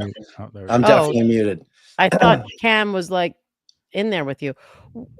Why can't you log on to her computer? Or I can. Well, my computer's low. But I guess if you can. Are you having like an issue with? All right, so let's see. I'm in. I think I'm in. Is this also? I'm gonna see how long it would take to airdrop, but it can only go to your phone. Okay. That does him no good. You can airdrop. Come down here to me, maybe. Wait, hold on. Let me see. I'm trying to see. I'm in our thing. So where? Here, help me. Where do I Go go? down there, spaces. All right, yeah, you This can one? mute it. Jay and I'll talk while you're figuring it out, Here we go. babe. Okay. While he mutes it, I'm gonna tell you a little story here. That talking about my job, Allie, I had a moment where you ever have a moment where you're like, oh shit, I'm old, but you forget you're old, but that they get reminded like in real time you're old. So I work, for folks who don't know, I work at a defense firm, and I go in one day a week. And I went in last week, and I feel like my mic is low. I went in last week, and I got this kid who's like a law clerk who's sitting next to me. He just passed the bar, like he's just waiting to like become an attorney. So anyway, I'm talking to now. First of all, Allie, I'm talking to him about my 16-year-old just started driving. So first of all, I have an old head moment where I'm like, it's not like when I had to learn how to drive. And these kids, they got TVs, they got monitors. So first of all, I'm like, oh God, that was an old thing to say. But then we start talking, and he's saying like he's got a 14-year-old sister. I'm like, yeah, I got kids that are about that age. And I'm like, I don't know how it came up, but I was like, I tell them they got to be careful with these phones because everything that they do, like they got to be really careful with this stuff. He's like, they're at that age where like and then he's like, yeah, I'm at that age too. And I'm like, oh my God, I'm talking to a child. I'm like an old, like he's looking at me like this old man talking to him. Like, I don't consider, I just felt like I was just on one where I'm like, oh man, I'm just an old man. Just talking to people. Like in my head, I don't feel like I'm that old, but yes, I'm an old man. My body reminds me. Yeah. So yeah, that was a kick in the. Don't let those little shits bully you, Jay. He didn't bully me. Don't worry. He didn't bully me. He's a very nice young man, and I'm just an old, very nice young man. I'm just an old guy. Buddy. I learned how to drive on a stick shift. These kids, they got automatic. They got cameras everywhere. And it was a little scary, Allie. Ethan drove for the first time on a highway. He drove me on a highway, and I was a little worried. Yeah. Plus, they got like the thing beeps when like if they're close to something. I didn't have that shit. I'm driving a 1988 Honda Civic hatchback stick shift. I learned to drive stick too. I'm worrying about, right? It wasn't the worst. So not only are you learning how to drive, but you got to learn how to shift the gears. I'm like, right. I'm going to grind. My dad yelled at me for grinding the gears. Right. I blew out the clutch. I'd like would have to get up. I remember I was like 8 months pregnant, and I'd like get up and like have to stick something in through the engine to like make the clutch. It was because I learned how to drive stick while I was, no, it was my first car. I don't think I learned to drive on stick, but my first car was stick. Do you remember traffic and the stick shift? Traffic where like back bumper to bumper, first, second, neutral, first, second, neutral, first, second. Oh, see, this is me sounding super old. Like I'm going to be 45, and it's just. That is way younger than me. Brooklyn learned how to drive in a hearse. Now that is a story. Did you have to now? And Brooklyn lives in the city. So Brooklyn, did you have to don't tell me you had to parallel park a hearse to pass your driving test in the city, no less. Please don't tell me that's what you had to do. Thanks for your generosity, Pammy. It would be nice to talk like this every night. Definitely. And thanks for your generosity, Amanda. My ma and I started watching DD and Jay when Bob showed up on Jay with Frank's memo. We're both watching tonight. Love you all. Well, hi, Amanda, and hi, Ma. I won't forget that day because that was before you guys had a YouTube channel. And Bob, I had my channel and I had Bob on sometimes. And Bob is like, I need to come on. And he was like, and then we went through that memo and we were just like blown away. It was like an hour, 2 hours. Bob read it. I pulled up some of this stuff. I remember that day. Yep. And justice for Crystal McCroy Jones, Jana. Please look at the Crystal McCroy Jones case. All right, we'll have to do that for sure. And thank you for your generosity. All right, member for 4 months, Forrest Nelson. Happy New Year's to you too. Forrest just said that, why is my mouse not working? That his first car, where is it? Damn it. 57 Chevy Bel Air 4-door hardtop. $100. That's wild, Forrest. That wow. Wild. In 1975. Wow.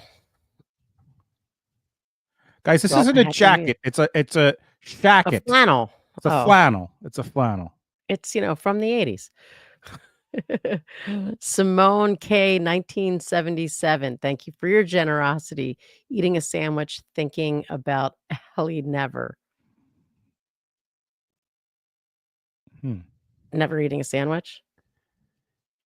I don't get it. Is that like an inside joke that I'm missing? I don't know. I could be missing it too.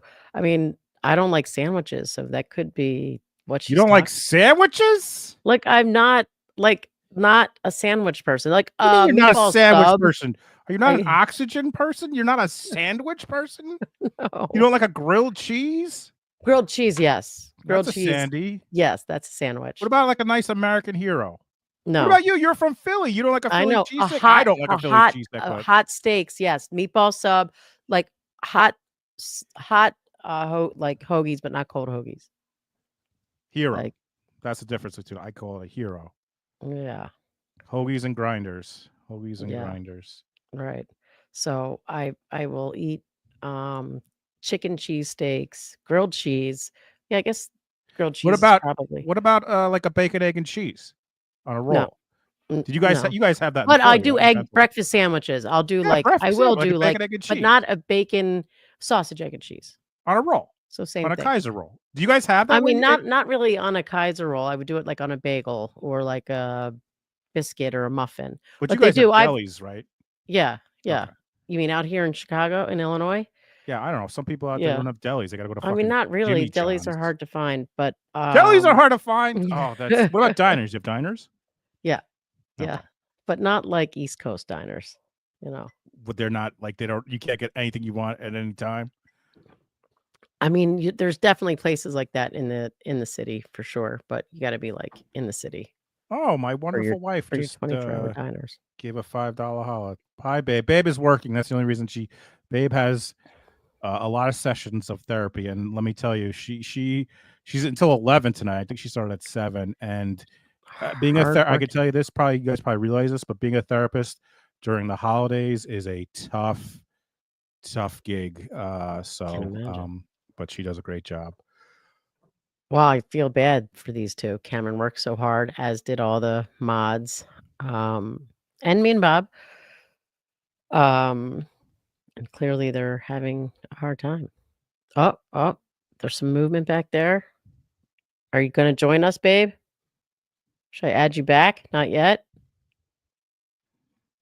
All right, I'm taking him off because he's either muted or not ready.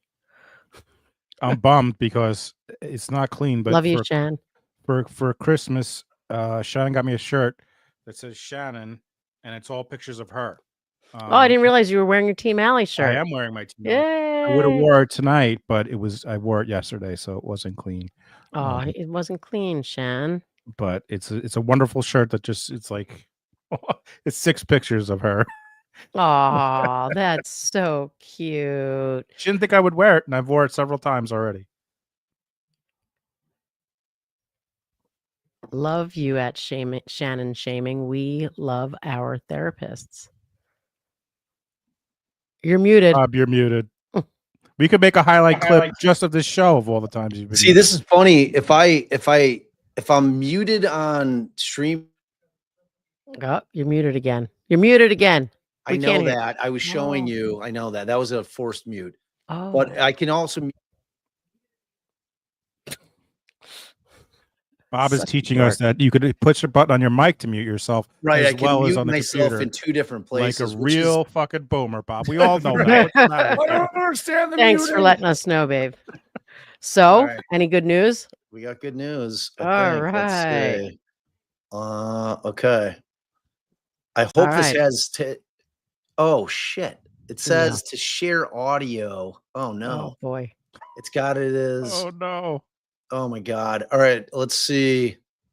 I don't know if the sound's gonna work. It's gonna work. It's gonna work. It's gonna work. I don't know. Are you doing I it had to through... share it as a window. No, you can't. You can't. Why don't you save it and share it as a video? Presents video. Okay. Because it won't do it as a window. This is so exciting. See, we don't like to test the tech out before the lives. We like to do it. What's the fun in that?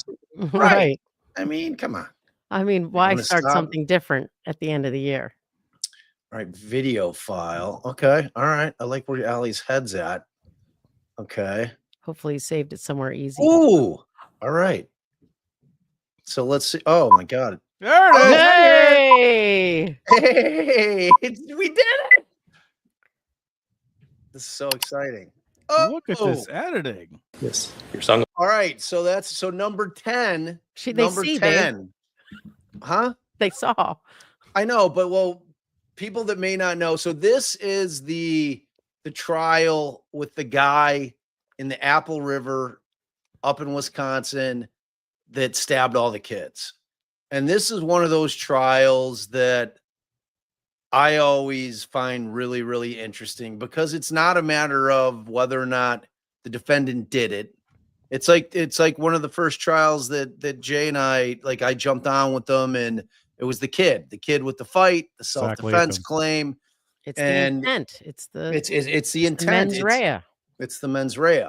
And or was it justified? Were their actions justified? We know who did it. It's a matter of justification and whether or not a jury is going to find that the facts as they're laid out allowed for that person to be justified in their actions. That's why I always really enjoy them, because there is no sitting on the fence in terms of, I don't know if he did it or if he didn't do it with all the circumstantial evidence. It's like you're always kind of left wondering, like, well, maybe he didn't do it. I don't know. Maybe, So, all right. So that came in at number 10 with not many votes, by the way. I think it had like 4 votes. All right, let's go. Glasses. Correct. You left the knife in your pocket. I forgot it in my pocket. Well, on the video, we can see you touching your knife, right? You knew it was in your pocket. Well, when you walk, it starts, yeah, but It has weight, Right, right? yeah. So you can't forget it's there because it's got weight, correct? at some point, I forgot I had it in my pocket when, yeah. You when weren't you gonna, walk. you were not going to need your knife to snorkel and look for a lost phone. Correct. You weren't going to need your knife for that task that you set out to do, right?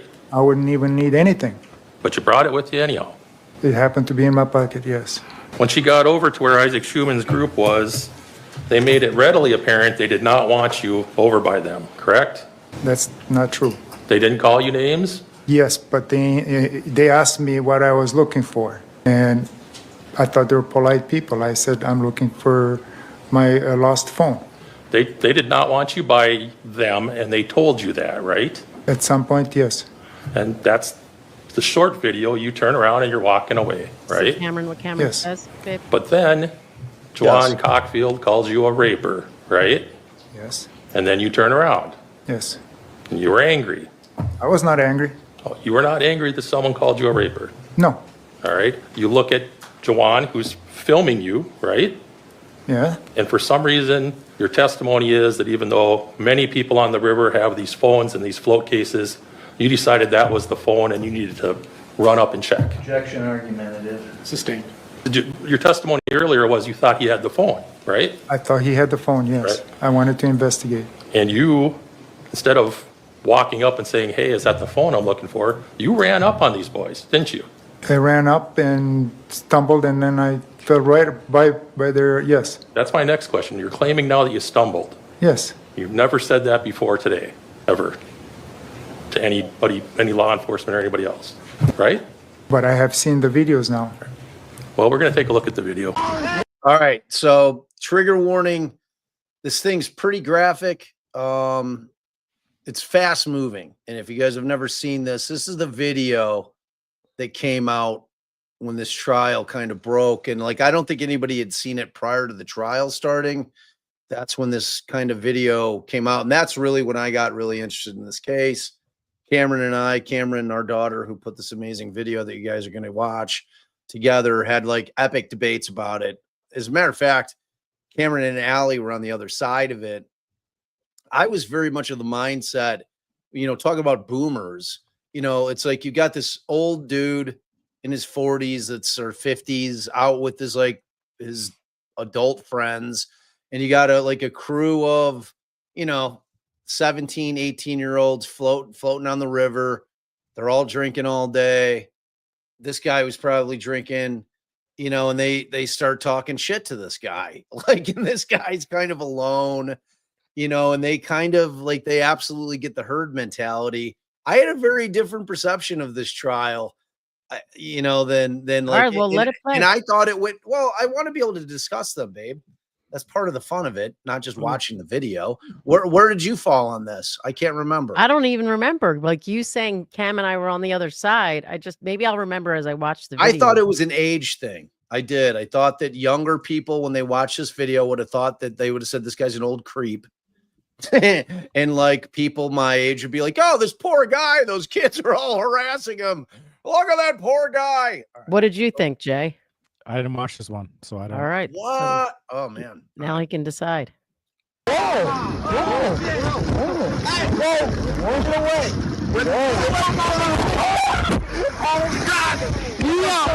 What are you talking about? What the hell are you talking See, he's legitimately looking for the phone right now. Yeah, and he did stumble right there in the beginning. What's going on with y'all homie? He's on camera. Scripting. Tripping. See, they even acknowledge it. What do you say?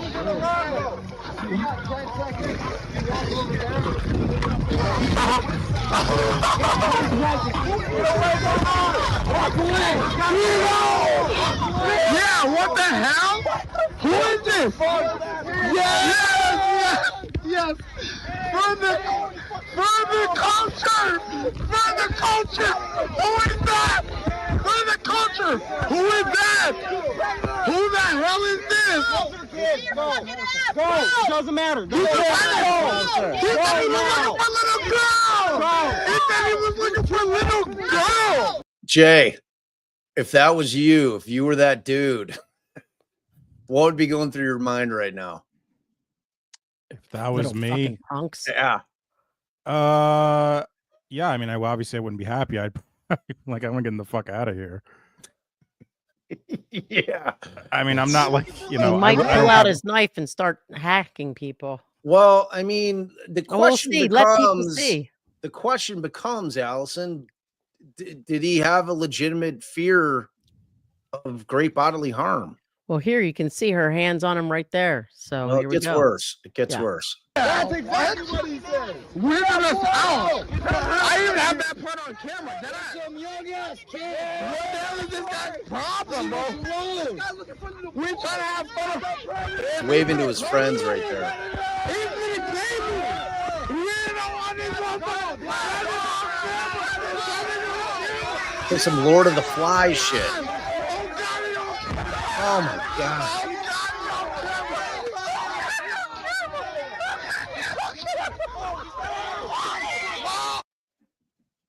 What?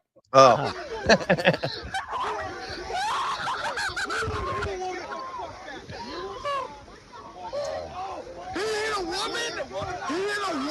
Now he's got the knife in his hand, though. Yes. After he's been pushed to the ground, he's already stabbed that kid.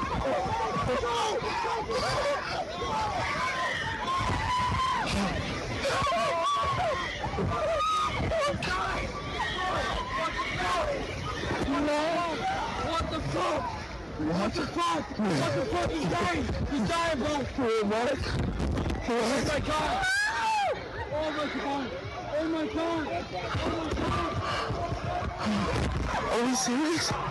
Is this real? Oh my God! Who is that? Oh my God! Instead of helping his friend, this kid's like filming still. I never saw it this long, I don't think. Because at the trial, it wasn't this long. Is this real? That's not bike! That's not bike! That's not bike! Aww. That's not Isaac!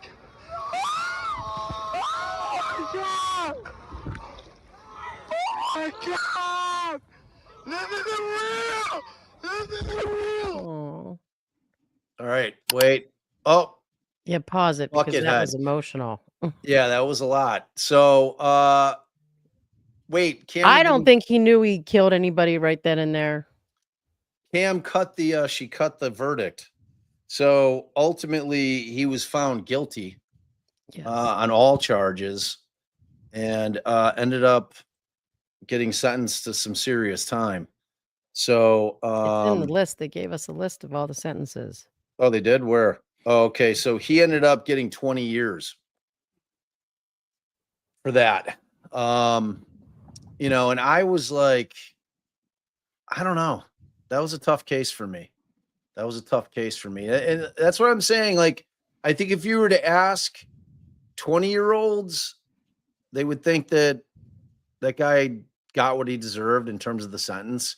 I think if you were to ask, like, my father, if I were to have my father watch it, and I think he might be down watching it right now. Like, I think he might think that that guy was justified in his actions.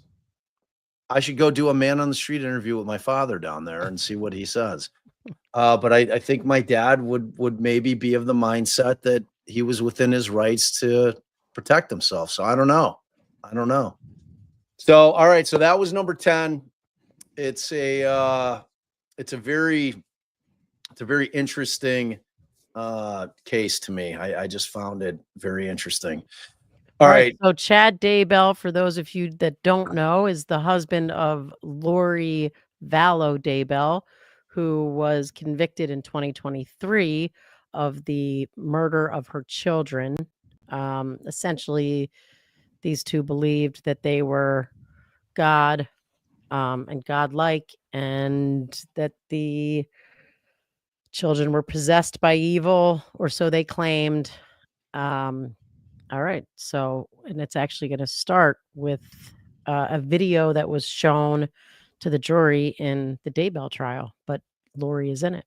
And just so you guys know, I mean, Allie and I covered Lori's Idaho case. She's now got her Arizona case pending trial. She was convicted, and this followed up that conviction. My friend Melanie, her son has autism. Her name's Melody. I gave him all the information on the phone. Okay, so he can call him? Yeah. This court? Yeah. What is all this? Well, that's why we're concerned, because Allie, give just a little bit more background with what's going on right now. Like just Okay, a little so bit. right now,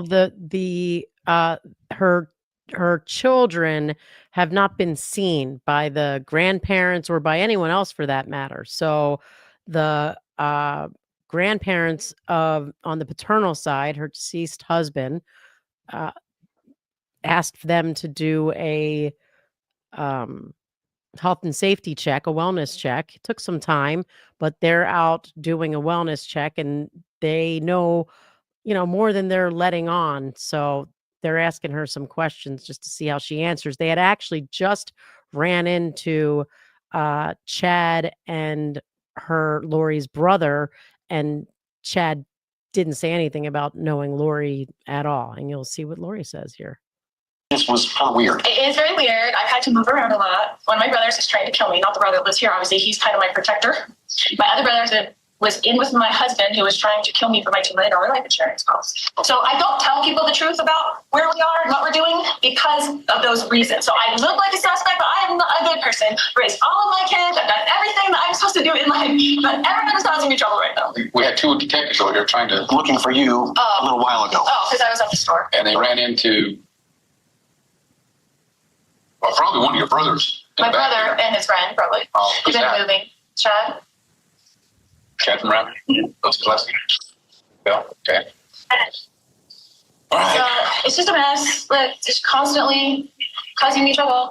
Chad the Daybell? He's an author. Have been instructed to focus my Oh, wait, efforts on pause it a Hillary, sec. so I will. All right. So they knew damn well that that was her husband. And, you know, she was like, oh, he's an author.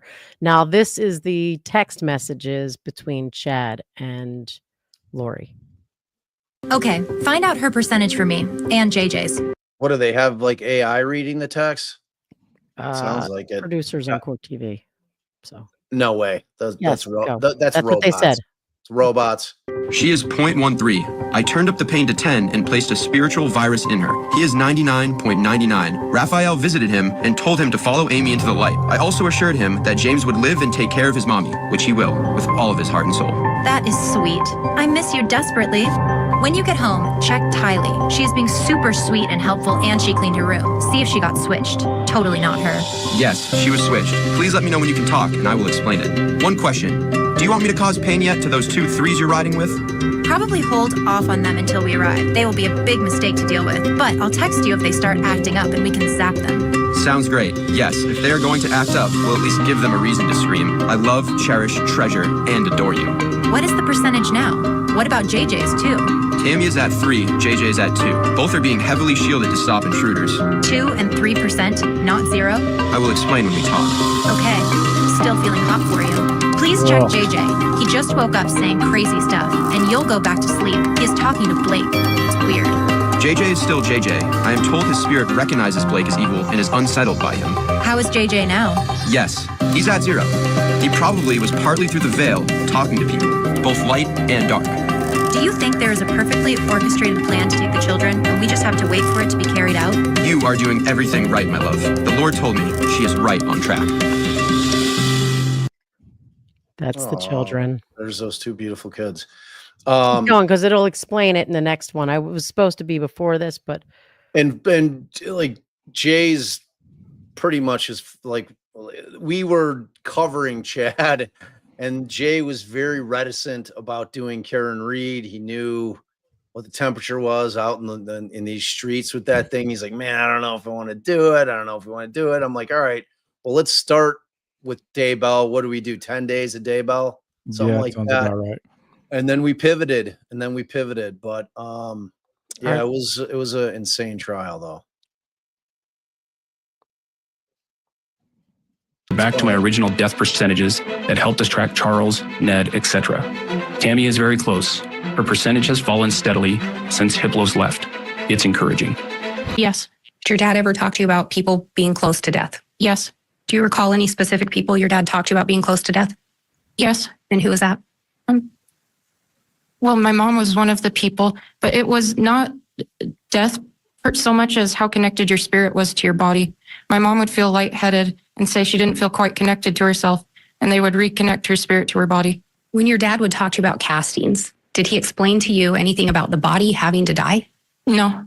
Explain anything to you about the body having to be destroyed? No. And again, didn't talk to you about zombies? No. All right, wait. Why? Just let it go. Oh, all right. So I want there to be like some kind of like at number 8, coming in at number 8. Alec Real quick, Baldwin. as far as we were talking about, what makes a good trial, I was thinking in regards to clip 10, anytime you have a defendant testify, automatically bumps that trial up as being interesting and want to watch. And then as far as the last clip we just watched, big deal is the AV. We realized, me and Bob, very early on in the Daybell, it was awful. Like, even if it was they had the Zoom and you just saw Chad behind the Simpsons back, like, it was just terrible to watch that trial. Those are things. The sound was bad. We called it the Chad clips. Yeah, remember, Chad's giant head was blocking the light, and it would get dark behind Chad. We called that the Chad clips. All right, so coming in at number 8, it was Alec Baldwin. And the reason it came in at 8 is what we're about to see. That's right. Well, just a minute. So he's willing, as I understand it, to rest now. Okay? Now, you don't have to say anything under oath if you don't want to. No, I'm happy to. Okay, And that's so the not only prosecutor happy for to, those who don't know. If you guys aren't familiar with you got to give a little primer. Yeah, on the trials, sorry. babe. So so Baldwin was the producer. He was acting. He had many roles. I think it was his film company, maybe. But just a tragic shooting occurred during the filming of the movie itself. A gun that was supposed to have prop rounds in it had a live round in it, and when he fired the weapon, it unfortunately hit. What was Helena's job description? She was the cinematographer. Cinematographer. No. Yeah, I think she was. Oh. Yeah. Okay, and wait. Before you play this, for folks who don't know what this clip is about, because this is, of all the things I've covered during trials, this is one of the most insane things I've covered. Insane. for folks who don't know, who's about to go on the stand is the special prosecutor, Carrie Morrissey, because they find out during Alec Baldwin's trial that during the first trial, which was Hannah Gutierrez, who was the armorer, the actual person who gives the gun to the person who shoots, they find out that the prosecution had evidence that they did not share with the defense, which we all know is a no-no. So this comes out during this trial, and the defense makes a motion like this is a mistrial. This should be thrown out because they're not sharing their stuff. I don't know, Right? They were saying it was a Brady violation, right. And like Allie and I were like in Mexico when this thing happened. When like literally, No, when this thing we went were down. at not Crime Con, but the one with your friends. Yeah, that's right. When was this in the summer? Podcast. Oh yeah, you're right. we You're were right. at- Like right when we were at True Crime Podcast Festival. So yeah, and like this just blew my mind. So essentially, they come after her, the prosecutor, saying she wasn't turning over evidence, and this is where it ends up. They had filed a motion to dismiss, and ultimately, Morrissey's like, "Nah, this is all bullshit. I'm willing to," and this is what the result is. Yeah, and basically they already had a bunch of witnesses who basically the judge basically was saying without saying, I'm going to kick this because this is bull. Yep. Like you could tell from all the, they had Right. a bunch of witnesses before, and she's saying to Morrissey, you don't have to get up here. But Morrissey was And you so- shouldn't get up here. She basically, says. yes, she was basically saying you don't have to, and it's a bad idea. But she's such a narcissist, and she had such a power. It was wild. I've never seen a prosecutor act like this. I mean, all right, let's go. Whether you call yourself as a witness. So if you're calling yourself as a witness, there's no one here that's requiring you to be called as a witness. The information, everything that happened in this regard, especially as it pertains to me, needs to come out in the public. All right, so you're calling yourself as a witness. And I am, and it was my understanding that the court indicated to me previously that you wanted me to testify. I understand you've now changed your mind. I think it's a good idea if I do it. Where would you like me? Okay. Do you want me here at the podium? No, on the Okay, witness. sure. and by the way, someone pointed out in the chat, there was another prosecutor who was just brought on for this trial who, when she found out about the shadiness, left. She's like, I'm out. She resigned that morning. Dipped in the middle of the trial. In the middle of the Middle of the trial. It was insane. It was insane.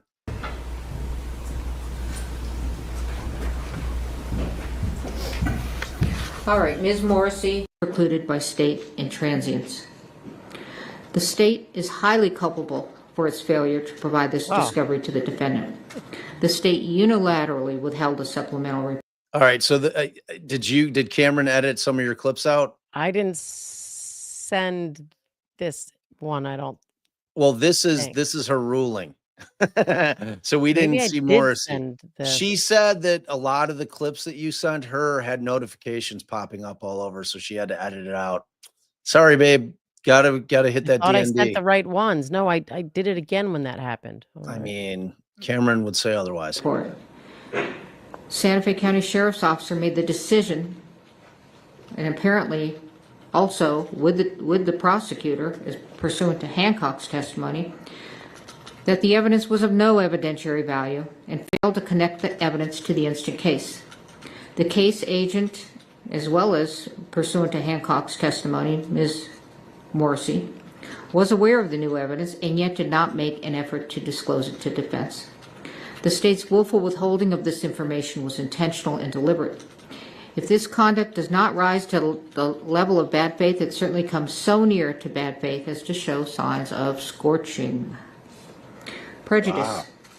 When discovery has been produced late, prejudice does not accrue unless the evidence is material and the disclosure is so late that it undermines the defendant's preparation for trial.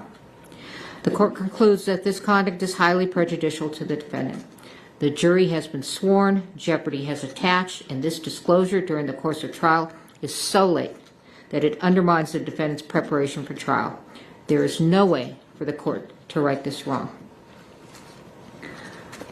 Lesser sanctions under Harper. Trial courts possess broad discretionary authority to decide what sanction to impose when a discovery order is violated. State versus Lemire. The sanction of dismissal is the only warranted remedy. The jury has been sworn, jeopardy has attached, and a mistrial would not be based upon manifest necessity. Further, the sanction of dismissal is warranted in this case. The state has repeatedly made representations to defense and to the court that they were compliant with all their discovery obligations. Despite their repeated representations, they have continued to fail to disclose critical evidence to the defendant. Brady and Harper are satisfied. Dismissal with prejudice is warranted. Oh shit!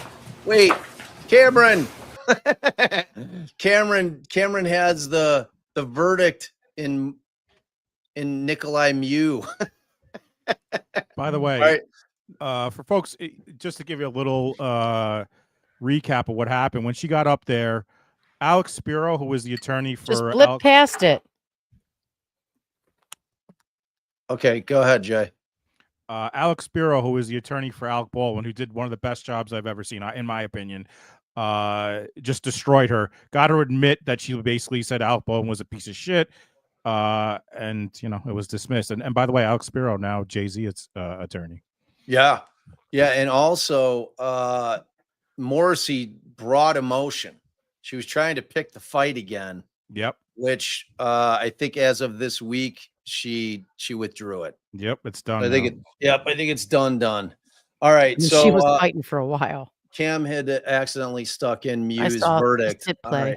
All right. Okay, so now number seven, and this is a case that we did not cover. We only covered the allocution, and this allocution blew my mind like no other allocution has ever blown my mind, and that includes one Sarah Boone. Right.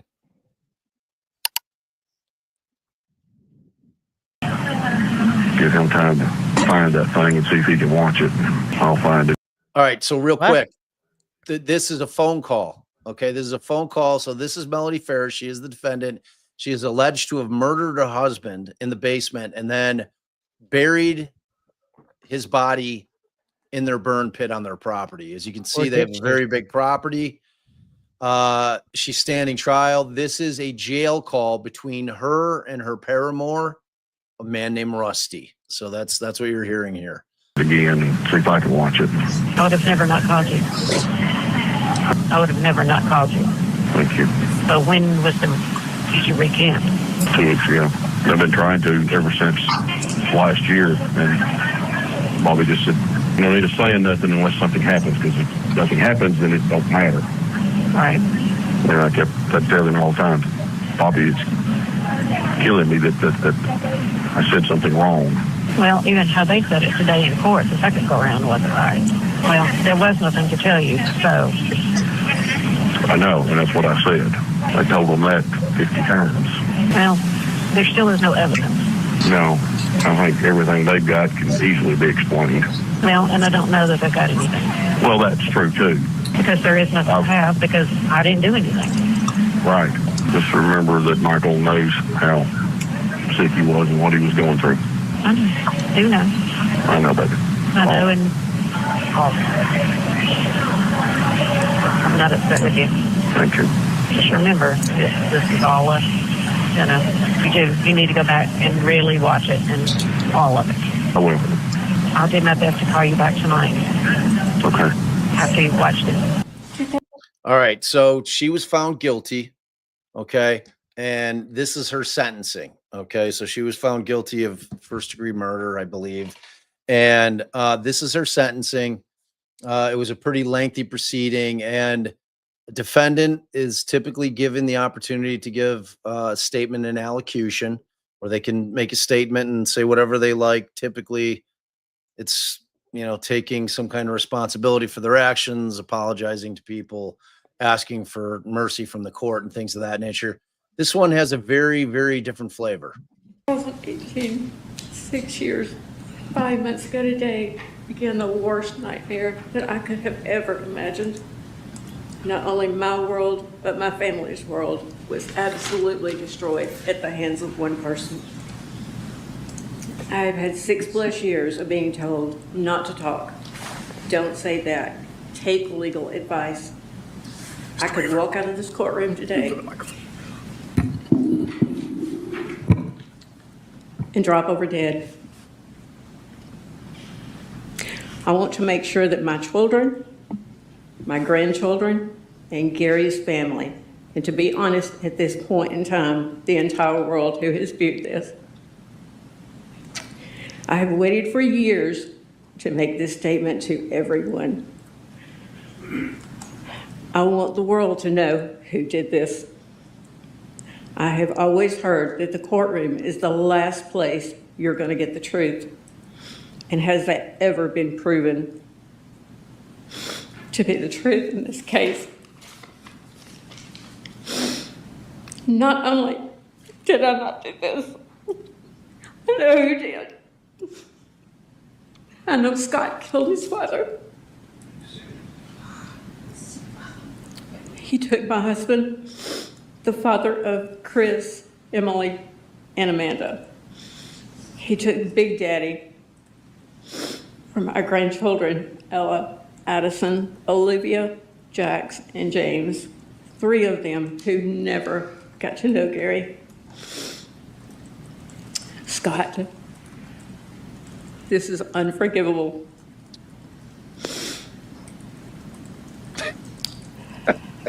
He seemed to be looking around before she even said anything. All right, listen. It turns out that this isn't even Scott.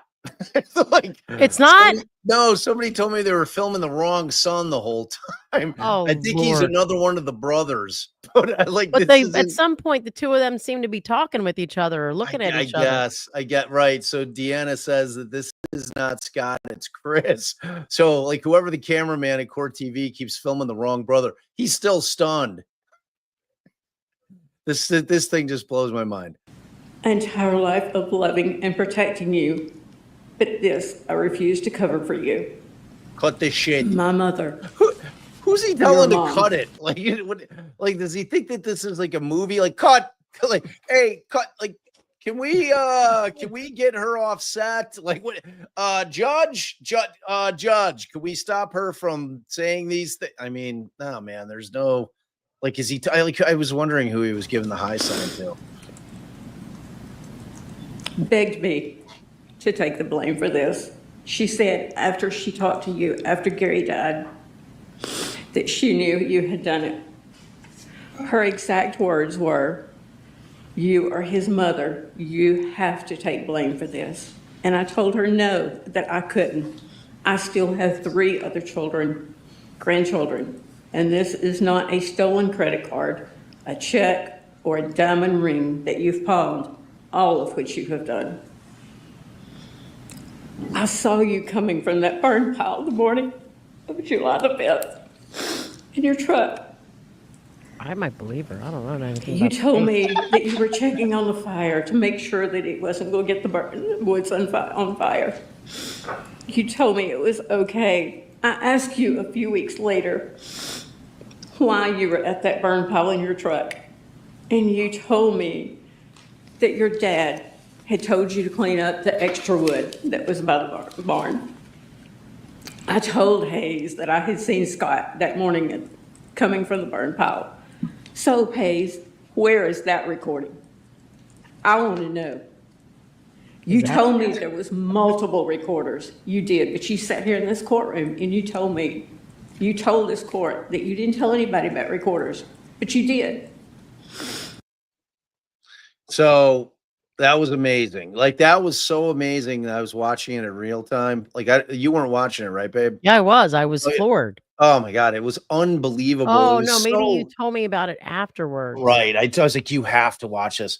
Like, I literally wanted to go back and watch the trial because I kind of felt the same way as Alison. I'm like, maybe I'm buying it. Like, I don't know. I was on a live and we were doing it, and a lot of the people the chat was like half and half, like per usual. Like, she's full of shit. She definitely did it. And the other half was like, I believe her. There's reasonable doubt, blah, blah, blah. I was like, we feel knew like nothing about the case. I so knew yeah, nothing about the case. It made me want to learn, but there's just too much going on in our lives. Just sit around and learn about a trial that's over. Exactly. And just we forgot Chad Daybell got the death penalty and Farris got life. But there is with the possibility of parole. But I mean, you can tell she's pretty advanced age. All right, Jay, you're gonna love number 6. You're gonna probably say, oh, I already know. This is a little too far back for your liking. Oh, Oh, there there's he your is. guy. Chuckles the murderer. It's because the defendant in All right, Jay, since this is your baby, why don't you give a quick She is about to give one, but well, I want Jay to do it. So give us a quick recap of what this case is all about. Oh God. I guess for folks who don't know, a awful ex-wife gets divorced from a pretty remarkable man, Dan Markel, who was a lawyer, a defense lawyer. And that their family decides that instead of just going through with a divorce, that they're going to hire a hitman to kill her ex-husband to get custody of the kids. And they hire guys, one Latin king and another gentleman, to kill the father of her kid, the wife's kids. And this is the brother who's on trial, Wendy Adelson's brother, Charlie Adelson, who was the man that kind of set everything up here. And this is his trial for the murder of Dan Markel. And so so Charlie's ex-girlfriend, Katie, had already been convicted, as well as the two hitmen. As well as the hitman, and the one, Luis Rivera, took a plea, and he basically just told everyone what really happened. And actually, this trial was the first one where Katie McBadden, with a girlfriend who was found guilty and was appealing it and was denying it. In this trial, all of a sudden, she comes out and admits to what went down. So that was a wild moment. That was. All right, let's go. this case, Charlie Adelson hired a hitman to kill his former brother-in-law, Dan Markel. This murder was set into motion because back in 2014, the defendant's family, the Adelson family, had a big problem. And that big problem was Dan Markel. I told them many people, but are you asking about this particular moment right here? You told them your family might be responsible. Or potentially someone to do with a former student or his current girlfriend. I mentioned lots of people that I thought could be responsible. Okay, and of the lots of people that could have been responsible, your family was one of them. Yep. Because they might have done this thinking it would help you. I mean, that's what happened, right?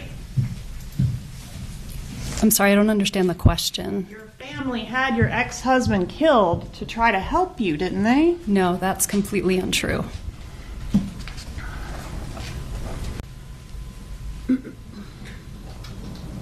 And the money, the $138,000, was that stapled into $1,000 increments? Each packet was $1,000, and had a staple in it. And stapling money's a little unusual. Would you agree with that? For me, it wasn't unusual. That's what I did. Stapling cash. What a moron. Oh, there he is. There's Luis Rivera. That's the There's man. Luis Rivera. King Tato. I think these are stills. Believe this man that's the hitman. more than Wendy, Case number Charlie. 2016 CF 3036B. Verdict. Count one. We, the jury, find as follows as to count one of the indictment. Jay, before we hear just tell them what Rashbaum's defense was, like in a nutshell. Oh, the black that they were trying to bribe him. They did this murder so they could blackmail Charlie to get money from him. That's basically what. And for folks who don't know, this dude who Rashbaum was handling the case for Charlie Adelson, then defends his mother, and they muck it up so bad that he gets kicked from Donna Adelson's trial. They had to kick the trial now until June. It should have already went because it's such a mess. But yes, they were trying to say it was some sort of reverse blackmail where they decided the better way, rather than just rob this dude or just kill him and take his money, that they killed him to blackmail him to get money. I mean, it was the most insane. Right. So the hitman killed his brother-in-law so that they Right. could blackmail him for money. Yep. It makes you laugh, right? It makes you laugh. And Rashbaum took it to the mat. He took that defense all the way to the mat. He was just so convinced that the jury There was a gonna little buy more it. to it. There was something like That they was the knew bottom line, that though. his ex-girlfriend knew that they had said in jest, I wish this guy was killed. We should kill this guy, and that So they kind of knew that this would be on his, I mean, it had like a little bit of a more of a story. And they put him on to Joanne's point. It was a payment plan. Not only did they wanted installments, because that's how it works. So I've got this on layaway. This is a layaway plan blackmail. It's pretty cool. I'm super excited. I wonder what the verdict's going to be. First-degree murder. The defendant is guilty of first-degree murder. Count 2. We, the jury, find as follows as to count 2 of the indictment: conspiracy to commit first-degree murder. The defendant is guilty of conspiracy to commit first-degree murder. Count 3. We, the jury, find as follows as to count 3 of the indictment: solicitation to commit first-degree murder. The defendant is guilty of solicitation to commit first-degree murder. So say we all this 6th day of November, 2023. And for folks who didn't follow that trial, it was like a 2 week long trial. And despite how we're describing it, it's pretty detailed. All the stuff that they had to do to prove the case, and they came back within 2 hours, I believe, and a lunch. Yeah, and came back. There was no long deliberation. That's how bad the evidence was. And what did he get, babe? He got life without the possibility of parole. So there you go. And his mom's trial will be in 2025. June. Yep. June. Chuck the motherfuck. There he goes. Who's coming? Oh, there she is. Steve-O. Steve's still in here. He loves him some Sarah My Boone. goal begins with George Torres. All right. So if you guys don't know anything about the Sarah Boone case, nutshell, George Torres, her longtime boyfriend, they ran hot and cold. Sounds like it was a kind of a mutually abusive relationship to a certain extent. Ultimately, on this fateful day, she was definitely abused by him. The guy was the size of a thimble. Like I could literally fit him in my breast pocket of my shirt. All right. Like so I think what were you saying? So essentially what ends up happening on this fateful day, sounds like it was some day drinking. Sounds like they were having some fun initially. When you start to hear the videos that come out, she was clearly harboring a lot of animus towards George, and which goes to what Allison was saying. I think he probably was running around on her. I think he was probably verbally abusive, maybe physically abusive to her as well. I mean, she talked about in this her statement of allocution, all the beatings he put on her, all the injuries, the stab wounds, all these things. Ultimately, on this fateful day, though, she ends up zipping him up in a large piece of luggage until he suffocates to death. Which she forgot that she took the video of. She took a video of George in the suitcase, begging for her to unzip it because he couldn't breathe, and her just taunting him. So, by the way, Bob, before you play this, and I don't want to get you guys' take on this, or we could do it after, but this is her allocution, and it made me so freaking mad. I feel like once a person is convicted and they're going to be sentenced, have the allocution done by video, let the judge review. It made me so mad that the family had to sit there. You guys will all see this, what she says. She's already been convicted, and you'll see what she says. Why should they have to be subject to that? And everyone's like, well, they walked out. Why should they just be subject to a person who's been convicted of murder, man? It really, I don't like how the process works. I don't feel like a family should have to listen to someone like this, when they've already been convicted. I know we showed 2 of them, but it's very unusual that a lawyer will fight you tooth and nail. And most of the time people listen to their lawyers and they will not get up and say they'll just say nothing. Right. And that's typically the move. Like Allie and I would be telling this woman, you're maintaining your innocence, say no words. Say no words, because everything that comes in your mouth, out of your mouth, is evidence. And it's gonna hurt your appeal. So, I mean, no one's telling Sarah Boone shit, right? She was through how many lawyers? 8. Anybody know? 8 lawyers. 8. She just kept every firing. time he slapped me, kicked, punched, spit on, raped, stabbed, choked, laughed at, pushed, pulled, dragged, whipped, tripped, stole from, lied, terrorized, threatened, humiliated, forced, degraded, made me cry. Every time he tried to end me, defeat, or destroy. I forgive George for beating me senseless, for trying to sleep because I had to go to work or my son's field trip the next day, for ruining my deceased family's heirlooms, traditions, and keepsakes, my son's furniture, destroying the television we watched together, for wrecking our townhome by breaking windows, punching holes in the walls and doors, ramming his entire body into glass doors, kicking in my front and back door over and over and over, for breaking or removing the locks from all of the doors and sometimes the knobs altogether, so I had nowhere to feel safe, including the sacred space of my son's room where he beat me bloody on his bed. For terrorizing and threatening my blind and deaf dogs by leaving the gate open I built to keep them safe, telling me he hoped I'd find their bloated dead body in the pond or scrape their remains off of the pavement, for kicking them off of the bed and throwing across the room because they were trying to protect me. For Case on his own. Yes. Did he willingly get in a suitcase? He was already in there. Okay. When you got to him, did he see you? Yes. All right. Tell us what happened. I just I zipped him up. We thought it was funny, and we're joking about how he was, I guess, small enough to fit inside of the suitcase. All right. So what happened then? From there, it was just, we were laughing about it, and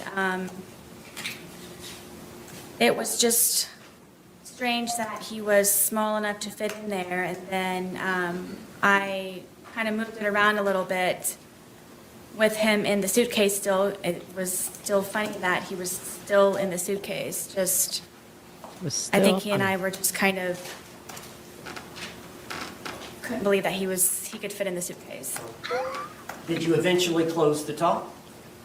Yes, in order for, well, the top was already closed. As he was settling himself in there, that's how I knew he was in there, was because the top was kind of flopping a little bit. Okay. So he had gotten in there to hide, and he pulled the top. Yes. On top of it, but you could tell he was in there. Yes. You saw him right away. Yes. All right. So at some point, did you zip him up? Yes. Did you? And what was he saying or doing when you were zipping him up? We just thought it was funny. Were you both laughing? Yes. And so you zipped him up. Were y'all still laughing once you zipped him up? Yes. Okay. Tell the jury what happened then. From there, I moved the suitcase around a couple of times, just kind of on the wheels, and moved it around, and still at laughing. that point, It's still funny. It was funny. We were joking and laughing about it. All right, now eventually, did you go sit down on the couch and get your phone? Yes. I missed something?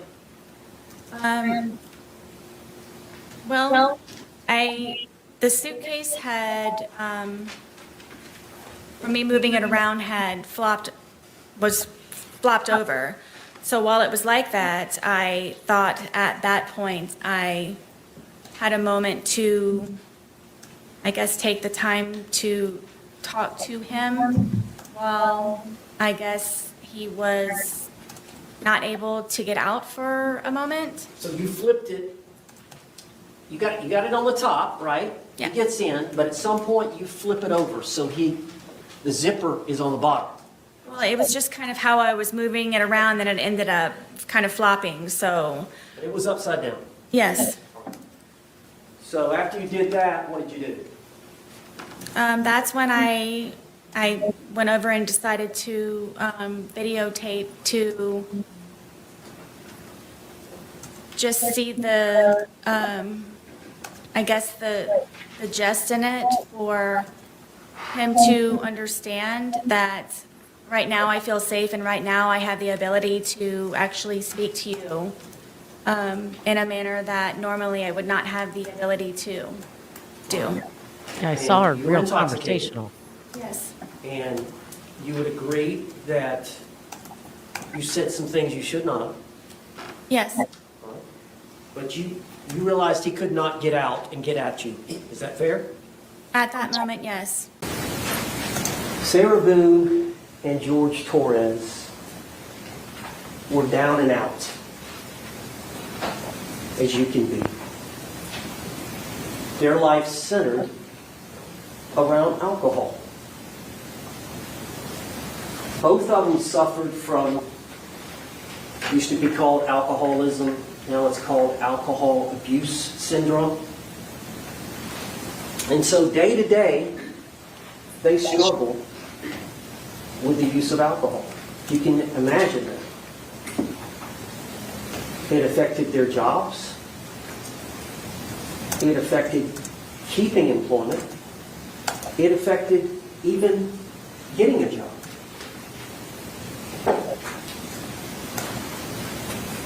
As codependent as you can be towards each other. And you're going to learn with all that was domestic violence. Ladies and gentlemen, what the evidence in this case is going to show you is that this defendant, I think this went in backwards. Torres, shot in a suitcase.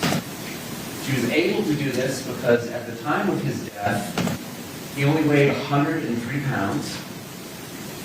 And she did this with the malicious intent to punish him. And then she went up to sleep and left him to take his final breaths on this earth alone. How many breaths those were, we don't know. The evidence is going to show that it was at least for about 15 minutes, because there's going to be 2 videos that the defendant herself took. Oh. All right. Oh, all right. Her So sentence. her sentence, and I just want you to keep in mind. So Mandy did some work. Her 8 lawyers that she went through were Letitia Fowler, Mauricio Padilla, Robert Wesley, David Verrett, Mark Consalo, Frank Bankowitz, Winston Hobson, Patricia Cashman, Sarah Boone, representing herself, and then finally James Owens.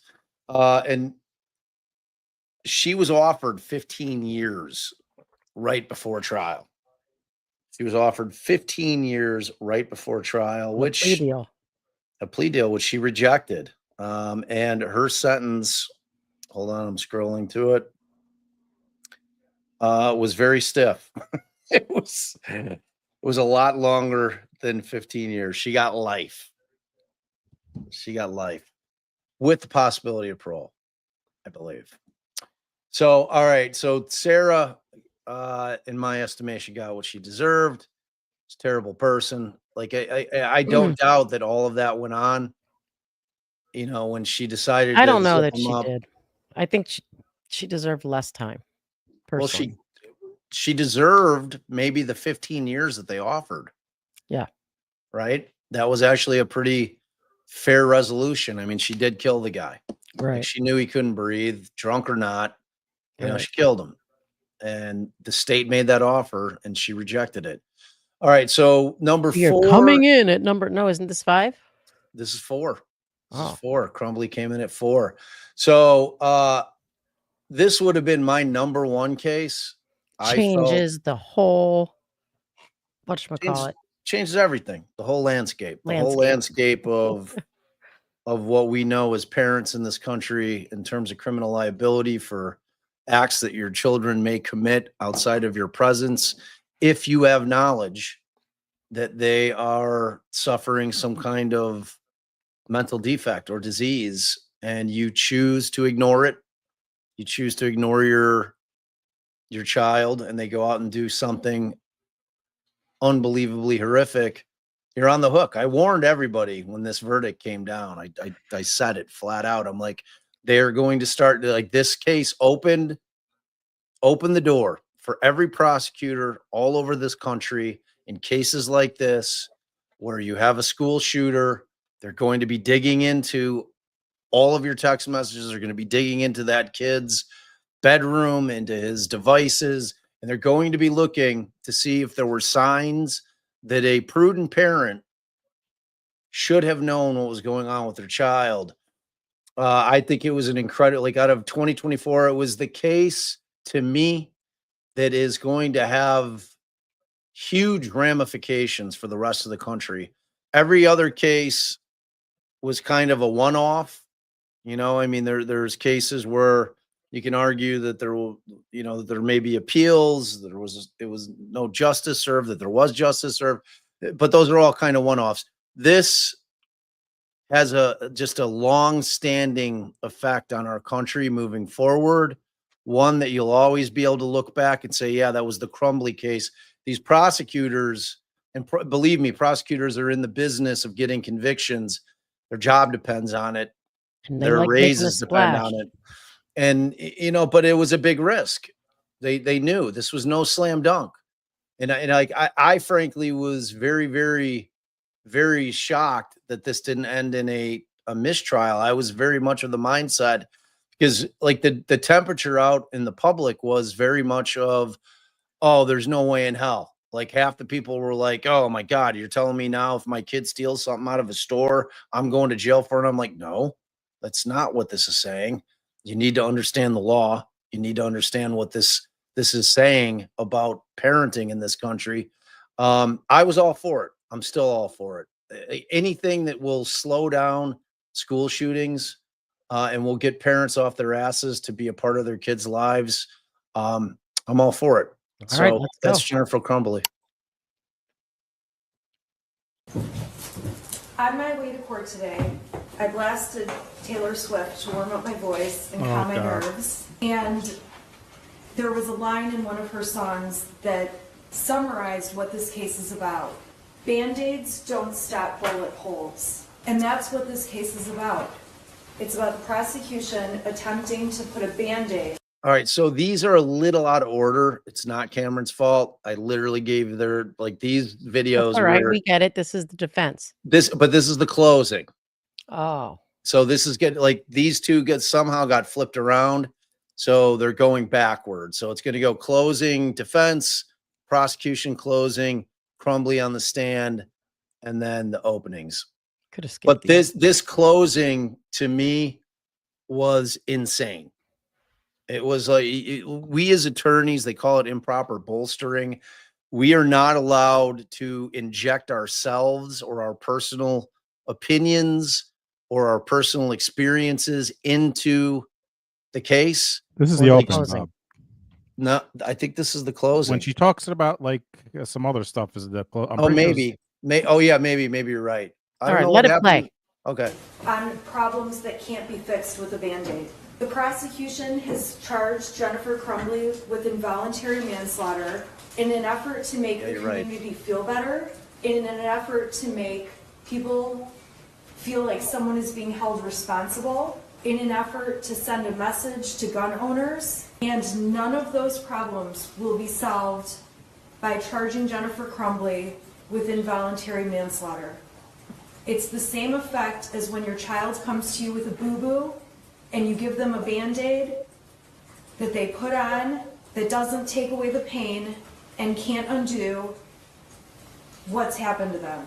And in this case, a Band-aid will never bring back the lives that were lost by Hannah, Justin, Tate, and Madison Baldwin. And the evidence in this case is absolutely horrific. Much of the evidence is going to make you sick and disgusted and scare you, traumatize you, and quite frankly, there's no reason the evidence needs to be shown. Mrs. Crumbley, myself, everyone in this courtroom agrees that on November 30th, 2021, the worst possible thing happened when Ethan Crumbley used a gun and terrorized the Oxford High School. So as you are watching the evidence, I ask you to keep in mind that much of what the prosecution is going to show you is going to alarm you and disgust you and be horrifically sad and tragic, but that evidence is about about the shooter. And in this case, we have agreed to call Jennifer Crumbley's son the shooter because he is the shooter and he is the one, as you will see from the evidence, who was responsible for the tragedy that unfolded on November 30th of 2021. Prior to November 30th, Jennifer Crumbley was the mother to a 15-year-old son, and she did not have it on her radar in any way that there was any mental disturbance, that her son would ever take a gun into a school, that her son would ever shoot people. The evidence at trial is going to show you that Jennifer Crumbley did the best she could as a mother to a child who grew up into a teenager and had no way to know what was going to happen. Jennifer Crumbley raised a son that she took to soccer practice, basketball, bowling. She's the kind of mother who, when a mole on his back changed color, a 1 millimeter mole, she took him to urgent care. She's the kind of mother who's texting her husband, who is at home, working from home, "Where is Ethan? Where is Ethan? Where is Ethan?" at 3:14 in the afternoon, getting texts back saying, "Ethan gets home at 3:16, what's your problem?" And she keeps texting, "Where is he? Where is he?" You will see that if anything, Jennifer Crumbley was a hyper-vigilant mother who cared more about her son than anything in the world. Jennifer Crumbley is not a perfect parent, and we don't claim that she is. But what the evidence is going to show in this case is that the prosecution has very selectively pulled out slivers of evidence from a forest of trees to try to convince you that there was something wrong with Ethan, and Jennifer Crumbley, as his mom, should have known. And at the end of the day, these slivers of evidence that are going to be presented to you will have no context and no explanation, and the defense will agree that on their face it looks bad. But like any of you who look back at text messages sent a year ago, they may look bad without context and explanation. And so we would ask that you reserve any judgment on these slivers of evidence until the defense presents evidence itself, and we will be presenting evidence in this case to show the context and what was truly happening on these days that the prosecution is going to try to make you believe something more was happening. I want to introduce you to Hannah St. Juliana. I think we Madison could. Baldwin, You only needed St. her Mary, opening in and that Justin Schoen. situation. They died on November the 30th of 2021. They weren't in a car crash. They weren't sick. No, I disagree. They were murdered in an act of terror committed by Jennifer Crumbley's 15-year-old son. Jennifer Crumbley didn't pull the trigger that day, but she is responsible for those deaths. These kids were gunned down inside Oxford High School with this gun, 6-hour 9mm handgun, purchased 4 days before the shooting by James Crumbley, Jennifer's husband and father of the school shooter. This was a purchase celebrated by Jennifer on Instagram. These are her words. This is her post. Mom and son Dave testing out his new Christmas present. My first time shooting a 9mm. I hit the bullseye. The evidence will prove that by the time this gun was bought, the school shooter was in a downward spiral that had begun months before. The evidence will also show you that Jennifer Crumbley was aware of that. Despite her knowledge of his deteriorating mental crisis, despite her knowledge of his growing social isolation, despite the fact that it is illegal for a 15-year-old to walk into a gun store and walk out with a handgun by himself, this gun was gifted.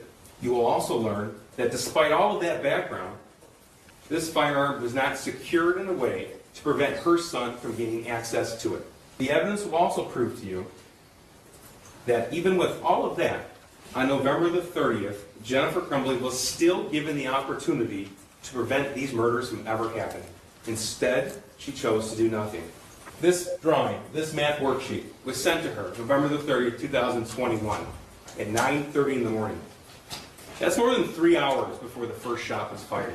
These writings, that drawing, created by her son. She was sent this by her son's school counselor when he requested an immediate meeting with her at the school that day. He requested that meeting because this drawing, those words, suggest both weapon and injury, even to someone with only limited knowledge of the shooter. Apparently, that raised an alarm with Jennifer Crumbley because she did go to the meeting with her husband, but before she did, she privately communicated her own concern with her husband. This will be admitted in evidence throughout the trial. This is a portion of a Facebook Messenger thread from Jennifer to James Crumbley. Jennifer, words in blue. Emergency, November 30th, 2021, 9:35 a.m. Then she sent the picture to James. His response, my God, WTF. And then he wrote back about the vet. He was at their barn, worried about their horse. Jennifer's response, he said he was distraught about last night. And then, I'm very concerned, headed to his school. That's at 10:12 a.m. Yet despite their private concern, the evidence presented in this trial will show to you that that meeting at the school was nothing like that school counselor or the dean of students who sat in on the meeting had ever experienced before. Those two individuals, even with their limited knowledge of that drawing, had expected the defendant or her husband to take their son home and set an appointment with the mental health professional, but they didn't. You see, you will learn that these kind of meetings, when they occur with parents, can last an hour or longer. This one was abruptly ended by Jennifer Crumbley after just over 11 minutes, and then she left. Some of the messages the prosecution admitted, you say that you failed as a parent. Do you feel, are you a failure as a parent? I don't think I'm a failure as a parent, but at that time, I guess I didn't see, I felt bad that Ethan was sad at those things, and I guess I don't know, I just felt like I failed somewhere. I don't really know how to describe it. It's just that point in time, I just kind of felt like somewhere I failed. Do you believe there was anything, do you believe that you knew or had reason to know your son was a danger to anyone else? No. As a parent, you spend your whole life trying to protect your child from other dangers. You never would think you have to protect your child from harming somebody else. That's what blew my mind. That was the hardest thing I had to stomach, is that my child harmed and killed other people. Do you believe there were things you were thinking at the time, I should do this, but I'm not doing it? Do you look back and think that? No, I don't. I mean, of course I look I don't back know why after she this asked all that question. happened, and I've asked myself if I would have done anything differently, and I wouldn't have. If you could change what happened, would you? Take him home? Oh, absolutely. I wish he would have killed us instead. Over the last 26 months, has this been stressful for you? It's been very stressful, yes. Have you had a range of emotions? I've had a lot of emotions. Do you believe you are the victim here? I don't want to say that I'm a victim, because I do not want to disrespect those families that truly are the victims on this, but we did lose a lot. Okay. You've lost everything. We did. Something bad might happen. What does she do when she gets back to work? She all of a sudden texts her son, "Are you okay? You can talk to us." These are the actions of somebody who was worried. She was worried and she was concerned and she was panicked until after. And then it's a different story. Why? Because she knew she had done something wrong. She walked out of that school when just the smallest of things could have saved, could have helped Hannah and Tate and Madison and Justin. Just the smallest of things. And not only did she not do it, she doesn't even regret it. We have proven beyond a reasonable doubt that she is guilty of 4 counts of involuntary manslaughter. It's a rare case. It takes some really egregious facts. It takes the unthinkable. Prosecutor, to finish, she said, "This is shocking, unthinkable." I believe there were other words used throughout trial. Unbelievable, obviously unbelievable, unthinkable, unfathomable. And the reason that's the case is because it was unforeseeable. No one expected this. No one could have expected this, including Mrs. Crumbley. It would be so easy for me to be in her seat. With my kids, I don't monitor assignments. I don't look at their phones. I have no reason to. My son plays a lot of video games. My son's online talking to a bunch of people as he's playing a lot of video games. Even though he has a cell phone, I don't go through it and look at his messages every day. So this closing, you remember this closing, Al? Yeah, and it's what you touched on earlier that you are not supposed to do this. And Bob and I talked about while it was happening that it's usually we try to say to the jurors, well, you think about putting yourself in this position. She's not about to. She needed to demoralize herself in that way because she couldn't, kind of toss that on the jurors. Like I'm sure all of you let your kids watch video games and not monitor their phones and let them just do whatever they want all the time. So she was self denigrating is what I meant. Yeah, which is that improper bolstering because you're not allowed to put yourself in the shoes of the defendant because it bolsters the defendant saying, oh, well, I would have done the same thing, or I wouldn't have even done what she had done in terms of looking into what my kid was up to.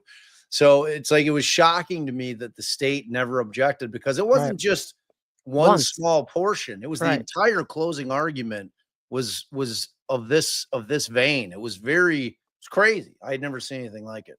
And look at that pile of shit over there on the table. That was like, man, people hated Shannon during this trial. I was like, I just kept trying to explain to people, I'm like, I get it. I get how she's annoying the shit out of you, but trying a case like this alone without a trial partner, I wouldn't wish that upon my worst enemy. It would be an incredibly difficult task. She's clearly very And as organized. he gets older, I do know he's interested in girls. If he starts receiving nude pictures of a girl on the cell phone I owned but let him use and gave him for his birthday when he turned 11, should I be held accountable for receiving child pornography if a girl sexts him over some inappropriate pictures? If my son decides he's going to send some pictures back and takes a nude picture of his bits and pieces, that's a 20-year felony. Am I then responsible because he sent a picture of his penis over to some girl? So not only taking the picture, a 20-year felony, but then we've got a 7-year felony for sending it over. Can every parent really be responsible for everything their children do? Especially when it's not foreseeable. And this clearly was not foreseeable to Mrs. Crumbley. Because there's no one in the world, including Mrs. Crumbley, who would have let a school shooting happen and let what happened on November 30th take place. Not only ruining the lives of so many families and victims and taking the lives of 4 young people, but also ruining her own son's life and ripping his life right from her as well. She would be the first person on the planet who would have never let that happen in a million years. All right, so there's that. And look, to me, it begins and ends with that piece of paper, that math test. That was it. Like for me, that was it. I'm like, any parent that saw that and allowed their kid to stay in the school, you're on the hook as far as I'm concerned. So, I mean, do better. Like kids lost their lives because you were just an uninvolved parent who was so worried about other bullshit that you let your kid stay there, like obviously begging for help. The kid was like that concept that the child knew handing that paper in to his teacher, that was definitely going to get brought to the principal and that the parents are going to be called, and they still didn't stop him. I mean, he tried to have them stop him. Like he was begging for it. It was the right result as far I'm as with you, Bob. And it bothers me when everyone's like, oh, this is setting such a bad precedent. Blah, blah. It's like, they're not going to be going, if some kid just like buys a gun and the parent has no idea, and then like he goes to the school and shoots them up, like that's not like, they're not just going to do every case. Well, this most recent school shooting, they did say that they were looking into whether they'd be charging the parents. Right, but are they going to be found guilty? Like this, people aren't. If they were this case, the circumstances are they bought the kid the gun. They see the like they're negligent. They were. He they also had the told them opportunity that to stop this, as opposed to a case where maybe a kid buys it, the parent has no idea. The parent generally is up to date on everything. Like that's the certain. Like, you have to know the circumstances. Each case is going to be different, But like to me, 100%. like it's just so glaringly obvious. Like Bob has said, they see that test and they bought him the gun. It's not like they had no idea. They bought him the gun and went shooting with it, and then they see a test and then he had other issues, and they're just like, it's cool. We're well, what got me even more angry about it was that they can see it this way, they can present it this way, but they can still hold the child who can't take himself for mental health help, still held him responsible as an adult, charged as an adult, and to life you go. And the other part that we didn't discuss that was going on was that he had been telling them that he was hearing voices or seeing things or whatever was going on, and they said like, oh no, we just thought he was messing around about ghosts or something. And this kid wasn't getting mental. You can't. The 15-year-old can't take himself for to a psychiatrist or a psychologist. Yeah, no, 100%. And Ethan's not dead, J. Ray. Ethan Crumbley is very much alive. He's in prison. So there's that. But it's always going to be a foreseeability issue. And our safeguard as a society are juries. The juries are going to be the ones if the state has gone too far. State goes too far. They're supposed to. It's going to be the jurors that are going to have to sit there and say, all right, like we get where you were at on that case in terms of there was foreseeability. Now you've pushed it too far. We're not going to convict on it. So, I mean, that's the system of checks and balances. Like, but this is the new norm. That's why I was trying to say, to me, it was the most important case of 2024. All right, give us your voice. This was the longest case of 2024. You didn't give us the coming in. Oh, the evidence will show that YSL checks all of the boxes for being a criminal street gang. As I stated earlier, they are 3 or more people associated in fact. Jay, why don't you give a super quick they're about to give it to you right now. Guys, Allie texted me. She's like, do you have a little, just like a quick summary of the YSL trial? I'm like, the one that was like a year long and had a judge removed. That's the one. All right. Allie doesn't want us to talk. She just no. But this was my top case just because it was just so outrageous. You had prosecutorial misconduct, you had judicial misconduct, you had ridiculous first of all, you have them trying to charge a man with his lyrics. Starting from that was like, what the hell is going on in the world? You had witnesses who you couldn't tell if they were being high, forced, if they were right, if they were straight, if they really knew what they were saying. I mean, it had all of the things. But Jay, go ahead, give a little bit more.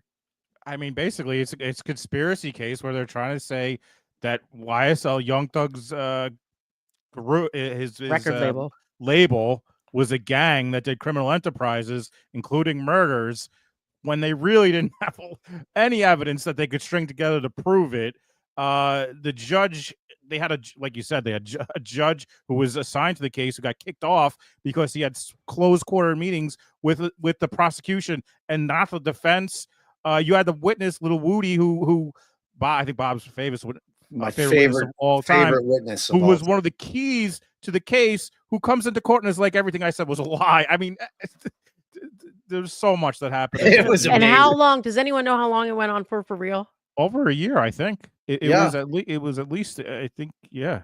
If it was going to continue to go, they were saying it was going to go until this February or March. And but jurors were impaneled for a year. Yes. More than I think more. Right. Yeah. Oh yeah. Yeah. And so like this trial had my favorite defense attorney of the year, Steele, and it had my favorite witness of all time, which was Woody. Yep. Their members commit crimes on behalf of the gang. They commit crimes such as armed robbery, hijacking, motor vehicle theft. Jeffrey's the king slime, the leader of this organization. You know how many conversations in any way they had with Jeffrey? 0. He is not on a wiretap. 0. But others speak about Jeffrey. Hey, we did this for King Slime. He should pay for our lawyers. Jeffrey doesn't pay for anybody's lawyers. Hey, How much will King Slime, the biggest, pay us to kill YFM Lucci, Mr. Bennett, who's in the Fulton County Jail and we have access to him? How much will he pay?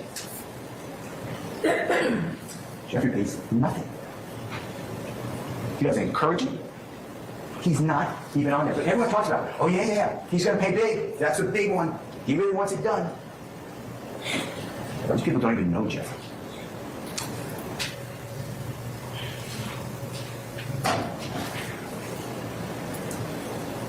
Jeffrey treats whoever he is with the same. Whether he's with some giant president of a company or he's with somebody from Cleveland Avenue who's been in and out of prison, a gang member. He knows where he came from. He came from nothing. Now he stands before you. We trust you. Jeffrey's not guilty. Mr. Steele, can I interrupt you for just a second? I'm kind of disturbed because that's ex parte. All that was an ex parte conversation. How did you find out about any of that? Well, I'm disturbed too. And the reason I'm asking you a question. How did you find out about it? I'm going to answer you the question. Okay. Scuttle, if you look at SCUDDER versus state, which is 298 Georgia, 438, it's Division 2, 782 Southeast 2D, 638, 2016. Our highest court says when a court meets, because Mr. Copeland comes in, meets with the court supposedly made statements, which I assume is somehow accurate based upon what you just said. We're entitled, Mr. Williams and every other person wrongly charged here is entitled under the Georgia Constitution to be present. That's a critical stage. It's just like when you meet with me and you and Mr. Adams meet with me and others have met with me. It's those are ex parte for a lot of different other reasons, but I will certainly note that for purposes of record. Well, I'm going forward. What I was told was that Mr. Copeland said. And you haven't answered my question yet. I'm not going to answer that question. You're not? No, I will not answer that question. Why will you not answer that question? Because I want to make sure that what I say is accurate. I'm not trying to. No. I'm asking you, how did you get this information? I'm not telling the court. What I'm saying is based on information. Okay, well, listen, if you don't tell me how you got this information, then you and I are going to have some problems. We can have I have problems right now. Okay, I know. I don't want to know about your problems. Okay, at this point in time, all I'm asking you at this point in time is, how did you come upon this information? Look, if the case gets reviewed, the record's going to be available for our appellate court and for whatever reason. But it's disturbing that how somehow you have surreptitiously gotten information in regards to the court's private ex parte conversation with a party. I mean, a witness who was sworn in Friday. The court's telling. This is what I was told. If this is not true, not true. This court handed Mr. Copeland. Tell me how you got the information. Listen, whatever you want to do. Tell me how you got the information. Then we can go ahead and go forward. I'm not going to say that. What I'm going to say is this. I was told, and I hope this concerns the court. It concerns me that you have proprietary information. Why is it or proprietary? Information that you should not be having that was ex parte. Why? With a party. Why? State of Georgia. How about the witness? How about Mr. Copeland, who supposedly announced he's not testifying and he'll sit for 2 years, and then supposedly this honorable court, or excuse me, let me rephrase that. This court supposedly said, I can hold you until the end of this trial. Ms. Hilton supposedly said, actually, all of the defendants and then all 26 people are disposed of. If that's true, what this is coercion, witness intimidation, ex parte communications that we have a constitutional right to be present for. So I understand that you're upset towards me, but I don't know what I did. Mr. Steele, I still want to know, how did you come upon this information? Who told you? What I want to know is why wasn't I told there? You this bad why, thing Sir, I'm did. going to hold you in contempt if you don't tell me who tell me who this information was. I don't want to come be held from. in contempt. Well, I'm not then answering that question. That's attorney-client privilege information. I am not attorney-client privilege. Unless you were in my chambers, that's the only way you can figure out. I tell you what, I'm going to give you 5 minutes. If you don't tell me if you don't tell me who it is, I'm going to put you. I'm going to put you in contempt because that is not attorney-client privilege. Attorney work product privilege. I am not. How did you get that information supposedly from my chambers? Did somebody tell you? I'm not. You should have told me. You got 5 minutes. Well, I don't need it. I want to continue. This is what I was. I could not love this more than I love it. I could not love this more than I love it. Brian Steele right now, like, dude, when I saw this shit, I was like, oh man. And this judge got removed. You do not have ex parte meetings. What shocked me is how a judge doesn't know.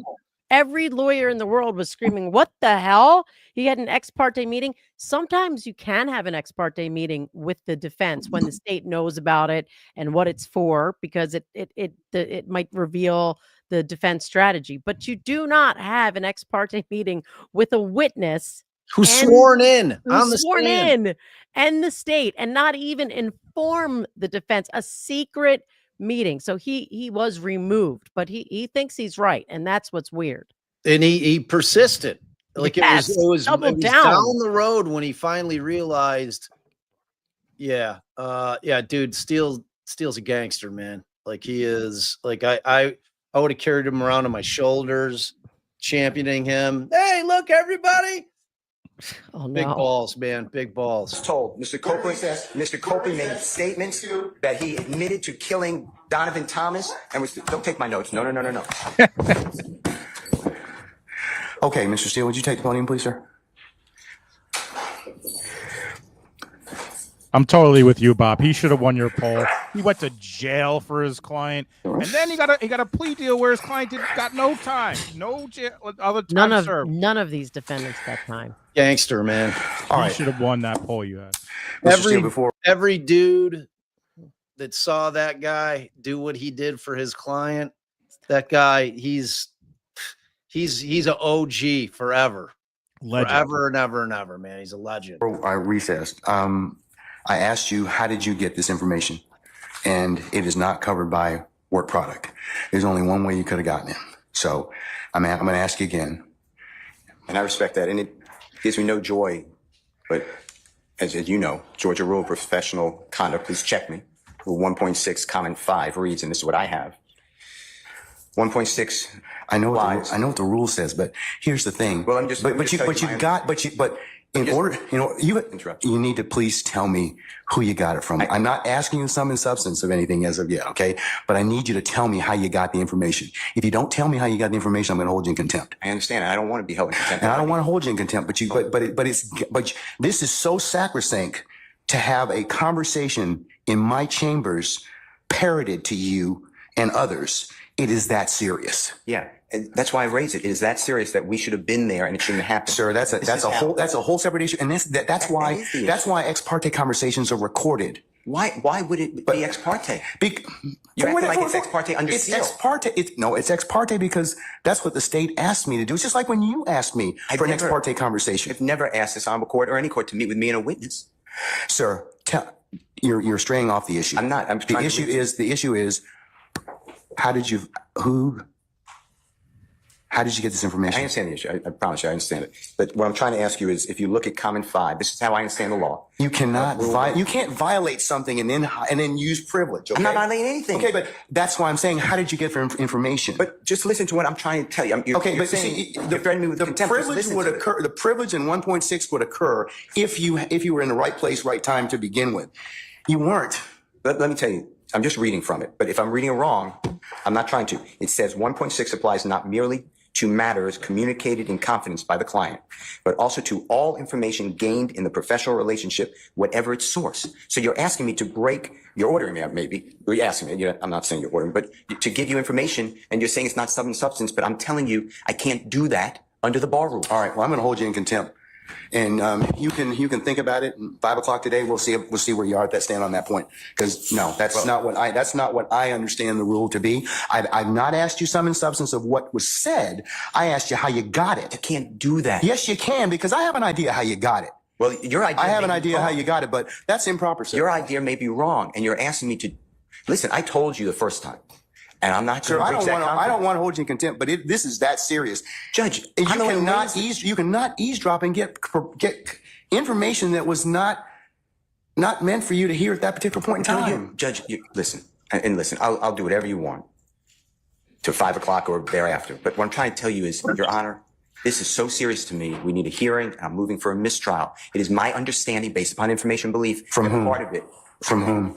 Well, I'd like to get the substance first, and then we can. Okay, well, then you'll be in custody until then, because you need to tell me how you got the information. I'm not asking you what was said. You've already kind of given us some snippets of what you said. That tells me that somebody parroted that information to you. So, but you're assuming something because I told you already. Well, then, other than if you were sitting, unless you were sitting in there with a recorder or Miss Love or Miss Hilton. Or one of the deputies gave you that information, or Miss Weaver shot you a rough copy of the transcript, there's only one other person that's left. Well, Your Honor. And if that person gave you that information, or shared that information with you, she probably violated privilege. Well, let me tell you two things. One, I don't know how that is a privileged communication. It shouldn't have Well, been. it's because she has a client she's supposed to represent. Who are you talking But anyways, I'm not going to have What I got this information. I'm not going to have any further conversation with you about this. I want to know, the question still remains. I want to know who gave you the information?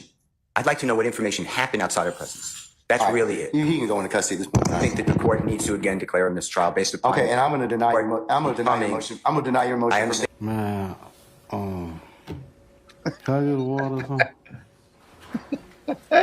I'm so high right now, y'all. I'm about to go to sleep on y'all now.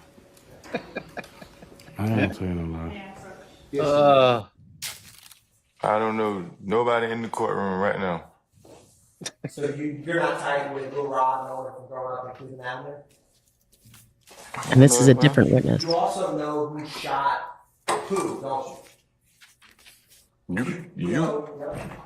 You trying to make me know who shot who? You didn't, you don't know Walter Murphy? Sometimes known as DK? I mean, you told me. Him. You didn't tell Detective Dennis and Detective Gaker on July 13, 2015 that Walter Murphy, the guy who walks around with a D and a K tattoo between his eyebrows, was the person you saw at the Citgo gas station? If you talking about the dude who tried to bribe me? Walter Murphy tried to bribe you? No, I'm talking about your people. My people tried to bribe you. How did you try to bribe him, Mr. White? Trying to get me to tell him somebody I don't know. How can we get on you to tell on somebody you don't know when you picked him out 9 years ago on April 12, 2015? Man, I don't even know Walter Murphy. I don't know nobody by the name of no Walter Murphy. 9 years ago. Mr. White, I want the work that when you met with Kel at the Cascade Skating Ring, he asked This you to is call Woody Thug. introducing Woody. Okay. The police kept locking me up for whatever they could. Every time I came out door, the police was on me, and they keep bringing up Thug name. So what I did was to get him off of me. I said Thug did this, Thug did that, Thug did, because I knew they would never. I knew he didn't do it, and in my mind, I knew that the police would never go mess with him. So it was easy for me to try to throw the blame off on him to get them off of me, and that's what I was doing from all these years. I don't remember what I told them in the past, but my whole motive was Thug did it because I knew he didn't do it, and they couldn't lock him up, and they keep talking about Thug. So guess what I'm gonna tell them? Yeah. What else you want me to tell them? Yeah, he killed this person. Yeah, he did that. That's what I'm gonna do. And that's right now. If I walk out this day and they say the police stop me now, hey man, give me something about Thug. Shit, I'm about to make something up about him again.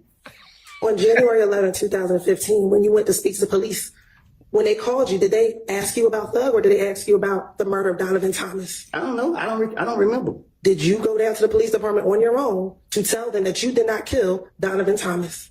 Did I go on my own? Did you walk into the police department by yourself to tell them on the morning of January 11, 2015, that you did not kill Donovan Thomas? I don't recall. Okay. So you don't recall going to the police or you don't recall why? I don't recall none of that. Right. I just Pause it know after this clip. that every time the police was after me, trying to get me, they kept bringing his name up. And I knew that they had me what I had, so I was like, yeah, whatever y'all want me to say, I was here. That's why I told Gaither and Dennis, and that's why they kept coming after me, because they felt like, okay, they can make a case out of him or whatever they trying to do. So they knew that, okay, we gonna get Woody today, he gonna have something to say about Thug, and it's wrong. And y'all are wrong because y'all know that I'm full of shit. And y'all keep trying to drag me in here to bring up bullshit that y'all know I don't say it. Why is y'all doing that? Leave me alone. If y'all gonna charge me for what I did, I don't did the time for the crimes y'all caught me for. Would you mind your language while we're sitting here in court? I'm trying to. Y'all need to give me a break because my blood pressure is real high. I keep telling y'all, leave me alone. Okay. And the quicker we get through this, the quicker we can leave you alone. Do you understand? Okay, I don't recall. Okay. Go back to January 11th, 2015. I don't recall. And listen to the question first. When you went to the Atlanta Police Department, Detective Thorpe didn't ask you about Thug. You brought up Thug. Do you recall that? I did. You did. Okay. So let's continue. During your meeting with Detective Thorpe, when you went down to the police department, did you tell him about the beef that you were having with Shell Cal? Am I here to tell the truth or to remember my lies? I want you to tell the truth. But you keep going to my lies, though. That's what you... Back in 2015, did you tell Detective Thornton this was a lie? I done told the police whatever. Listen, when they get me, I'm gonna sit down and I'm gonna try to tell them whatever I can to finesse my way out of whatever situation that I'm in. And it's only now in 2024 that you're saying that everything you said in 2015 is a lie. Is that correct? Because I went to the feds. Y'all didn't let me out of jail till what, four years later. So if I was telling the truth then, why it took y'all so many years to try to say, okay, he was being honest or whatever the case is? If I was telling the truth, y'all would have made any case back then. Y'all knew I was lying. Y'all put me in jail. I go do my time. I get out of jail, try to get my life together. Y'all trying to drag me back into the lies that I done made. Y'all, what's up? I'm gonna say, All right, pause. Okay, I gotta leave you guys. I gotta take Scout and her friends to the movies. Good thing Jay's here. Okay. That was, in typical form, you're almost at 3 hours, but you got a couple more. He's like, I didn't sign up for here. this shit. I'm gonna watch you guys on. I'll listen to you while I drive. Love you. All right. Bye, everybody. Have a happy New Year. Love you, Jay. I love you. Happy Kiss New Shan Year. for me. Will do. Man, I mean, how amazing is Woody?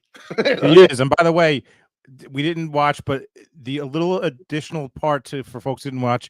Brian Steele, when he gets he's getting sent to jail. Oh yes, he's like, can I share the cell with Young Thug so we could talk about the case? I mean, he was such a badass dude, gangsta, total gangsta. I think this is one of your shorts. That's definitely one of mine. All right, agree to that. I'm gonna say whatever she asked me. If she asked me about this reporter right here, I'm gonna say, yep, she's sitting outside me with white tennis shoes on. I'm gonna say something, just because I want her to believe I'm telling her the truth. That I want her to get me out of jail.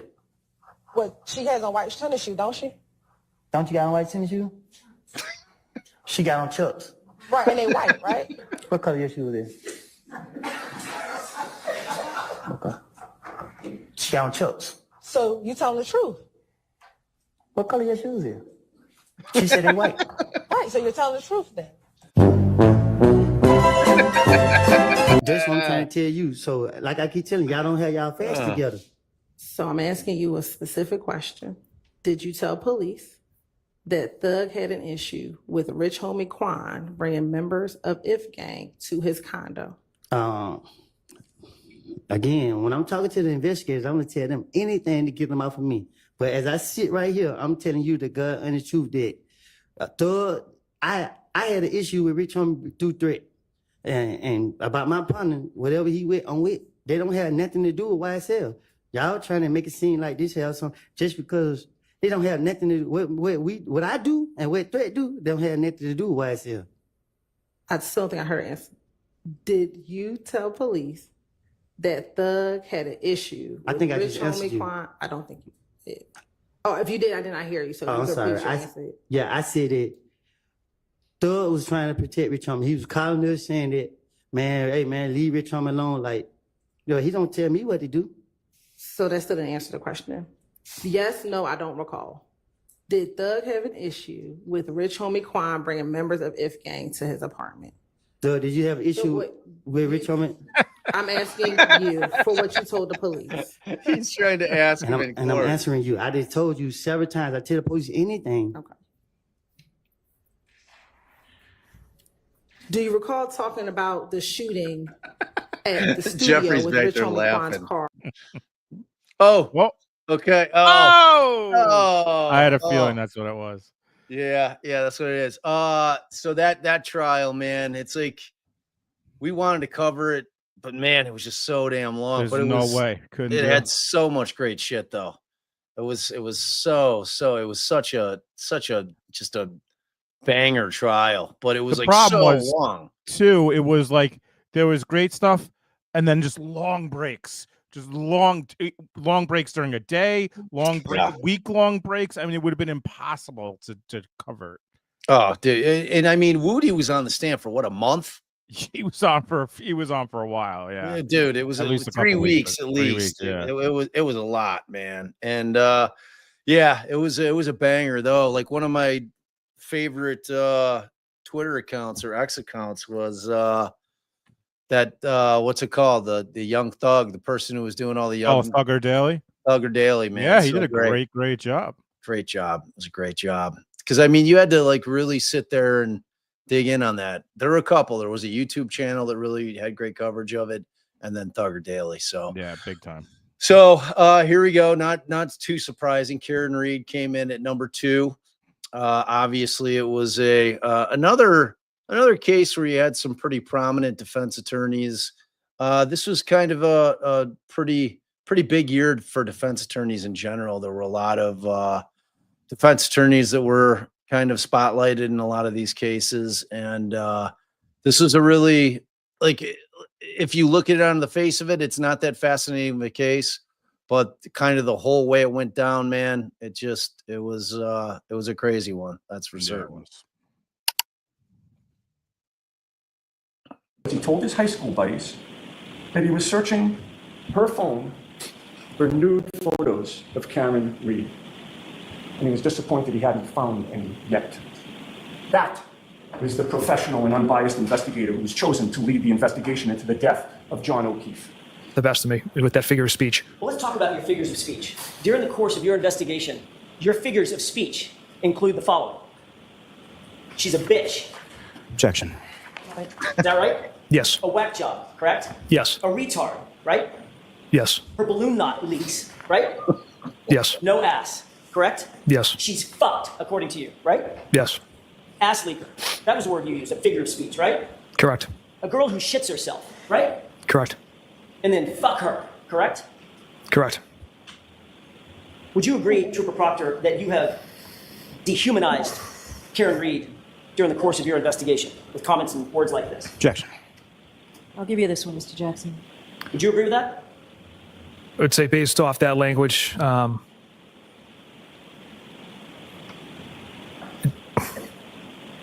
yes.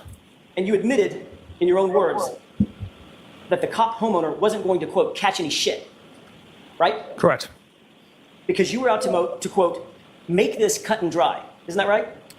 The homeowner wasn't going to catch any shit because Mr. Elder had nothing to do with Mr. O'Keefe's death. Because you were going to make sure that the case was cut and dry. Those were your words, right? Objection. Sustained. And Trooper Proctor, it would be far easier for you to pin it on the girl who's just a whack job cunt, in your words, who you hope just kills herself, right? Objection. Sustained. There's a little Donna update for you. All right, so jurors, disregard that. I've told you before, lawyers can't make comments. They can ask questions. And Mr. Jackson, you know better than that. Secret and private. Isn't that right? Not secret and private. We just weren't going to communicate certain things over text. Did you give, or did anybody give you any private information the next day on January 30th? Did anyone give me private information? So let me put it in context. That text from Nicole Albert.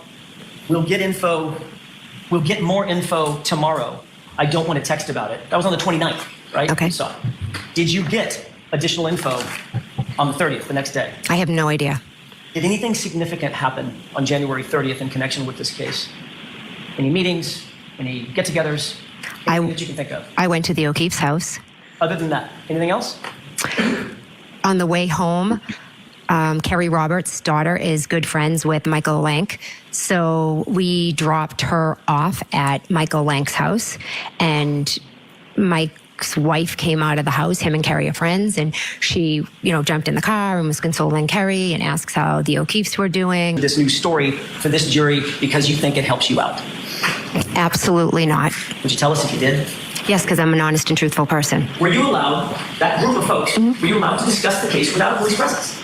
Yes. You listened to what Brian Albert had to say? He didn't really say much. He was able to listen to what you had to say? Again, you're creating a scene that didn't happen. Anything, Ms. McCabe. I'm asking some questions that you don't seem to want to answer. Objection, Your Honor. All right, so let's ask a question and let's get an answer, okay? Yes or no? You said, yeah, I did go there, and he didn't ask a follow-up, like, what the heck were you doing at Michael Blake's house the day after this issue? Objection. I'll allow it. You didn't ask a follow-up like that? I do not believe he did. So, Trooper Tully, had you come down for an interview, he confronted you with a fact that had never been disclosed before, to wit, you showed up at Michael Lank's house, and when you said, hang on, I think your words were, oh my gosh, yeah, I think I did go there. And he didn't ask a follow-up question? You're spinning all of this. Ma'am, I do a lot of things. Yeah. I don't spin. There's a judge here to make sure that I don't spin. my hands, and she said, Google hypothermia, Google how long it takes to die in the cold.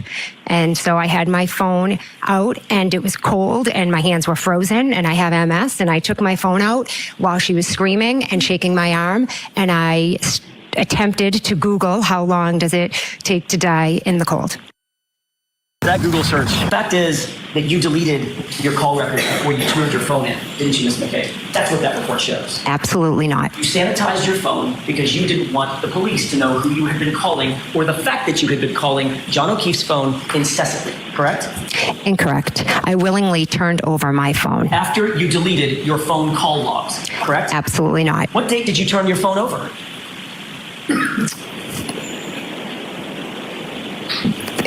Possibly February 3rd. How many days after this incident was that? 4 or 5. So you had plenty of time to talk to that friends and family group and ultimately decide to delete your phone calls, correct? Objection. Sustained. 1218 were missed calls, correct? In his report that you showed me? Correct. In other words, the only 2 calls that were answered were the 1214 and 1218. Everything else was a missed call. I believe so. I would have to refer to it again because I've seen so many reports. And Ms. McCabe, according to the extraction reports that you've seen this morning, comparing yours to his, every single one of those calls was deleted off your phone, correct? According to the reports. The period between 1229 and 1250, which is the exact period that you were, quote, butt dialing John multiple times. That's also the exact period that John O'Keefe was rendered incapacitated. But I can tell you today with 100% clarity, she said, I hit him, I hit him, I hit him on that morning. Ms. McCabe, the truth of the matter is you've manufactured this new story for this jury because you think it helps you out. Absolutely not. Oh, Pause it. Paused it. So yeah, that trial. So ultimately, there was a mistrial with that case. It's set to go to trial again this summer, I think. April, I think. April. I thought they talked about kicking it down the road a bit, maybe into the summer, but I might be wrong about that. It's going to be a different trial. It's going to be a very different trial. There's a new prosecutor who's actually a defense attorney by trade. And Brennan looks like he's getting he's not putting old, who was it, Guarino? who was their accident? No, not Proctor. What was their Paul, right? Trooper Paul. So it looks like they've got an actual accident reconstruction person to counter what Rensler and Wolf are saying, but it's sure to be an interesting one. That's for sure. I only seen a few clips, and it won't take much, but it seems like this Brennan dude is better than Lally, and so it'll be interesting to see how he presents the case. Yeah, and like the biggest question for me is still, why are they persisting with the second degree murder charge? Like, that doesn't make any sense to me. Just you go with the manslaughter, and because I think the fact that those 2 charges exist, like, always demonstrates to a jury that you don't really know what happened, because one requires intent and the other doesn't, and it's like when you're sitting there saying, okay, well, we've charged her with both. So there's the one that has an element of intent, meaning that she meant to kill him, or, that she knew that she hit him and then just left him there. And the other one doesn't. And when you have these 2 conflicting stories, to me, it just sends a message to the jury that they don't really know what happened, but we'll see how it plays out. It should be interesting. For sure. I'll miss you. I'm definitely going to cover it again. No, yeah, Sleuthie, you're way late hanging over with T. I think Boone came in at what, 5 or 6? 6, I think. 6, yeah, 6. And then, Jay, what do you think the big one is? I'm assuming Richard Allen. Yeah, on this channel, I was like, yeah, I was gonna put, like, Allen would have been. Yeah, I mean, we had it wasn't streamed. It's like I had to go in and play court reporter. The thing wasn't streamed. And frankly, like I said, to me, the case that had the biggest impact on society was Jennifer Crumbley. It just was. Like there's no doubt about it. But this is obviously a big case. I covered it pretty extensively for a long time. So, and it's not over. It's far from over. So let's see. I don't even know what Cameron did for this. So let's see. Hey y'all, I'm Bob Motta, host of the Hey, Defense Diaries M-A-D-A. podcast and YouTube. I'm a former criminal defense attorney of about 20 plus years, and a few years ago I decided to leave that all behind and start watching all the cases that are going on around our country to make sure that the government is following the rules and not violating our constitutional rights as citizens, which is important. So there's one case in particular that I've been following very closely for about the past 2+ years, and that is the case of this guy, Richard Allen, who was just convicted last Monday on Veterans Day of the brutal double homicide of these two girls, Abigail Williams and Liberty German, affectionately known as Abby and Libby. Now, if you don't know their story, this is kind of how it goes. Back on February 13th of 2017, Abby and Libby had the day off from school. It was an unusually warm day for an early February day. So they said, hey, you know what would be a great idea? Let's go out to the Monon High Bridge. Now, the bridge is a trail system in Delphi, Indiana, which is in rural Indiana, kind of in the middle of the state. They were able to get Libby's sister, Kelsey, to drop them off at the trails that day. She dropped them off around about 1:49 p.m. in the afternoon.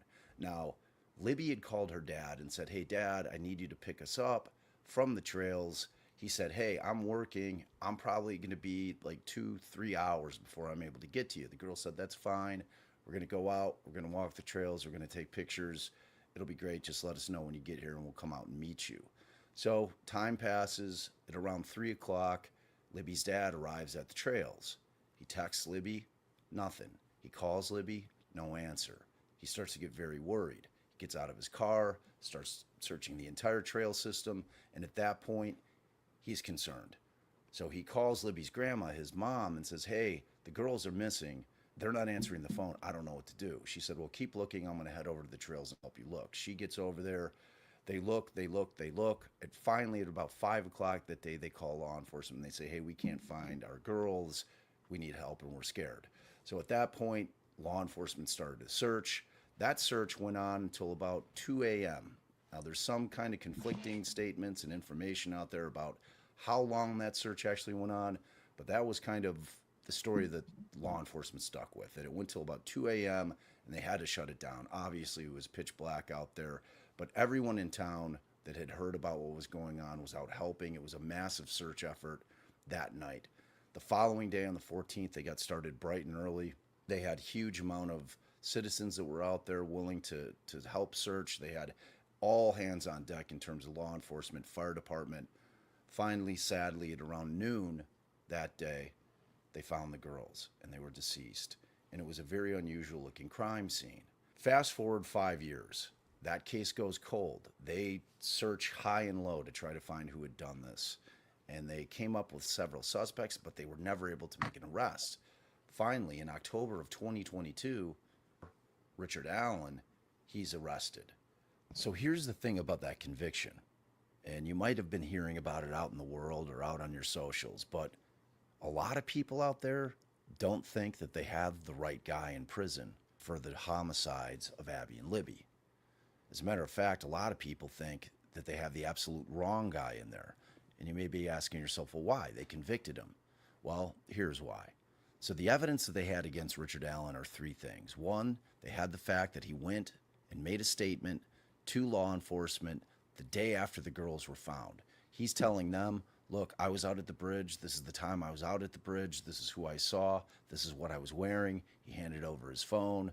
The resource officer took the battery out, got his MEID, which is a way that you can identify one phone from another. That's the first thing. So the second thing is an unspent casing that they found 6 inches away from Abby's foot.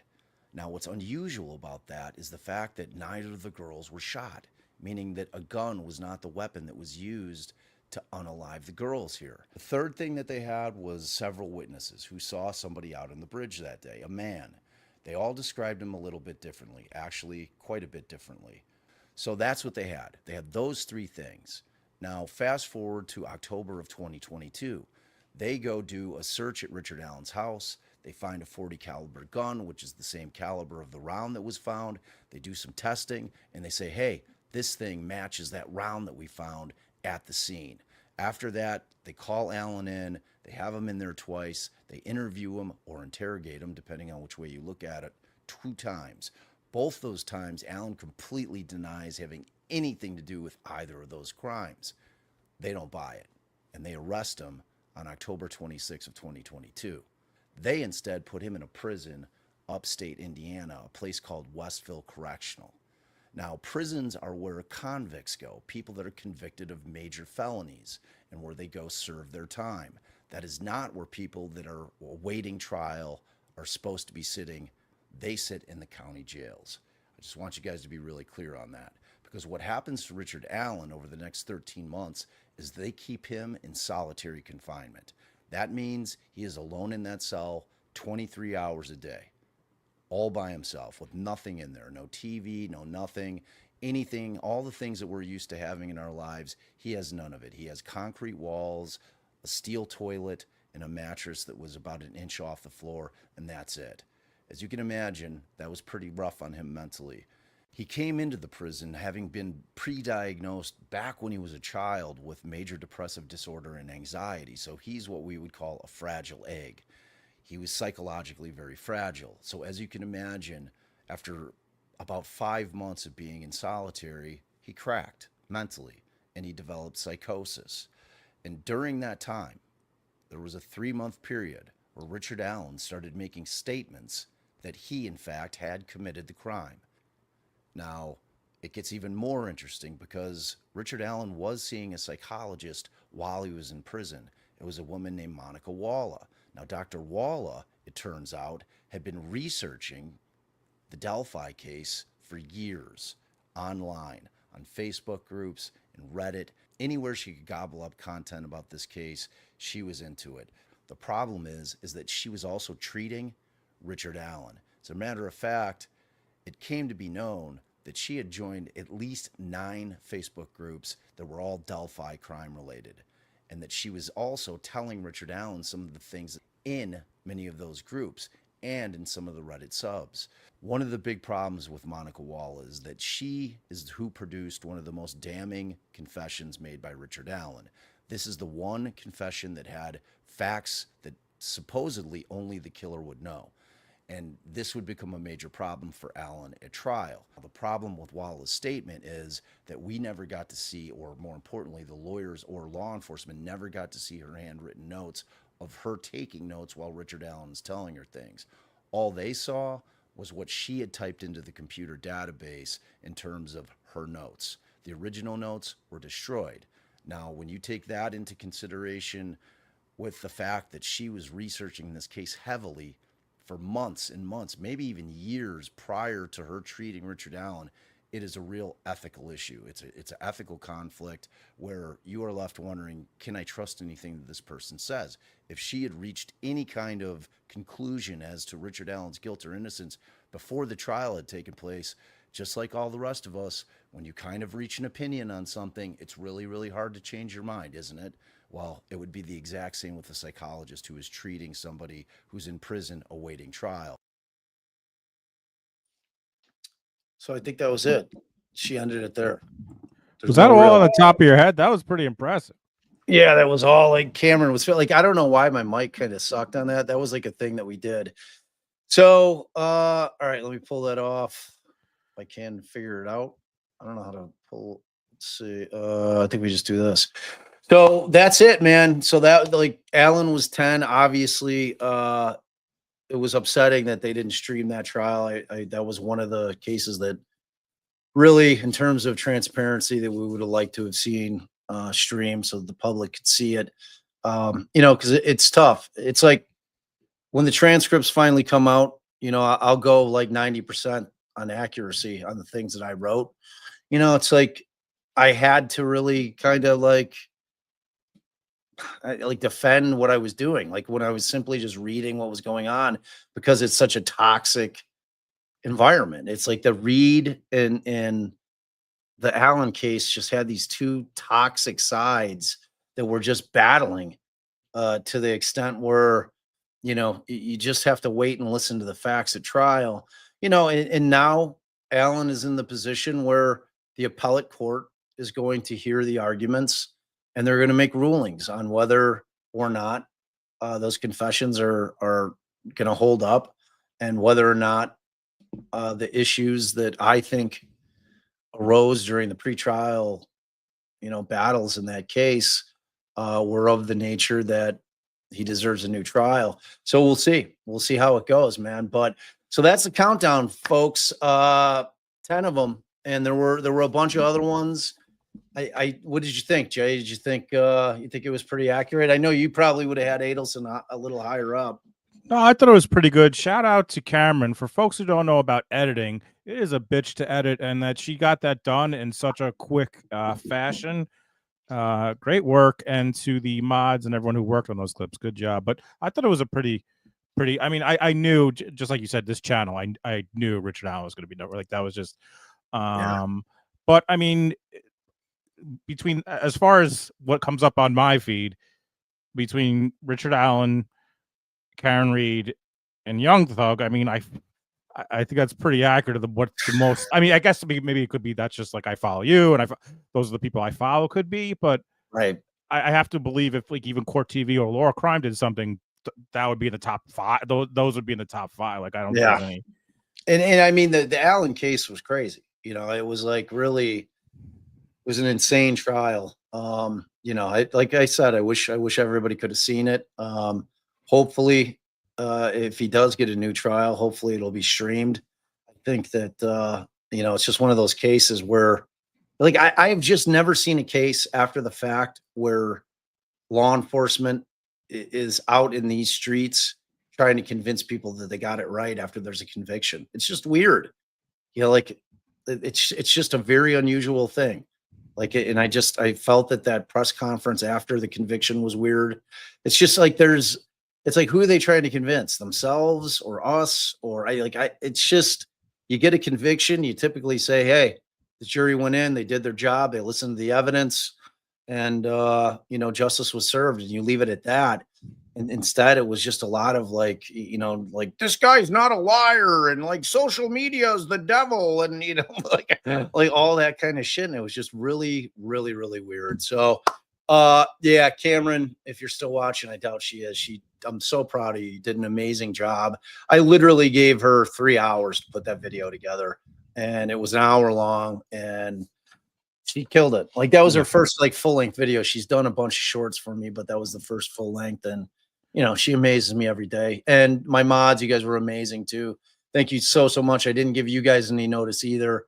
Dizzy was like, what in the hell is going on? Please help me, help you. I don't know what you people are talking about. Like, you guys were all amazing. Tracy, you were amazing. Thank you for all the work you did. Mandy, as always. All of you. Sarah, Amber, all of you guys are just amazing. Missy, I love you guys all. I'm so thankful that all of you are part of the team. Cammy, I'm glad you guys are typing out, because you guys are so critical. I think we just passed 36,000. Nice, congrats. Yeah, man.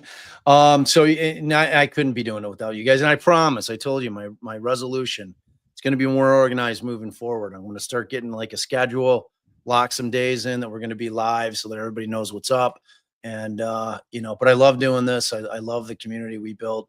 I miss you, brother, desperately. I really do. Where are you at, man? Like where can the people find you guys?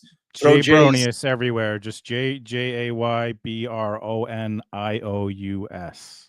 So what do you think you're gonna kind of like focus on? Like, what's your dude? I've been thinking about this every day since I kind of said I don't really want to do true crime anymore. Ideally, what I want to do, I think about all the time, like when I go home, like when I have an hour-long commute, because that's what I have when I drive.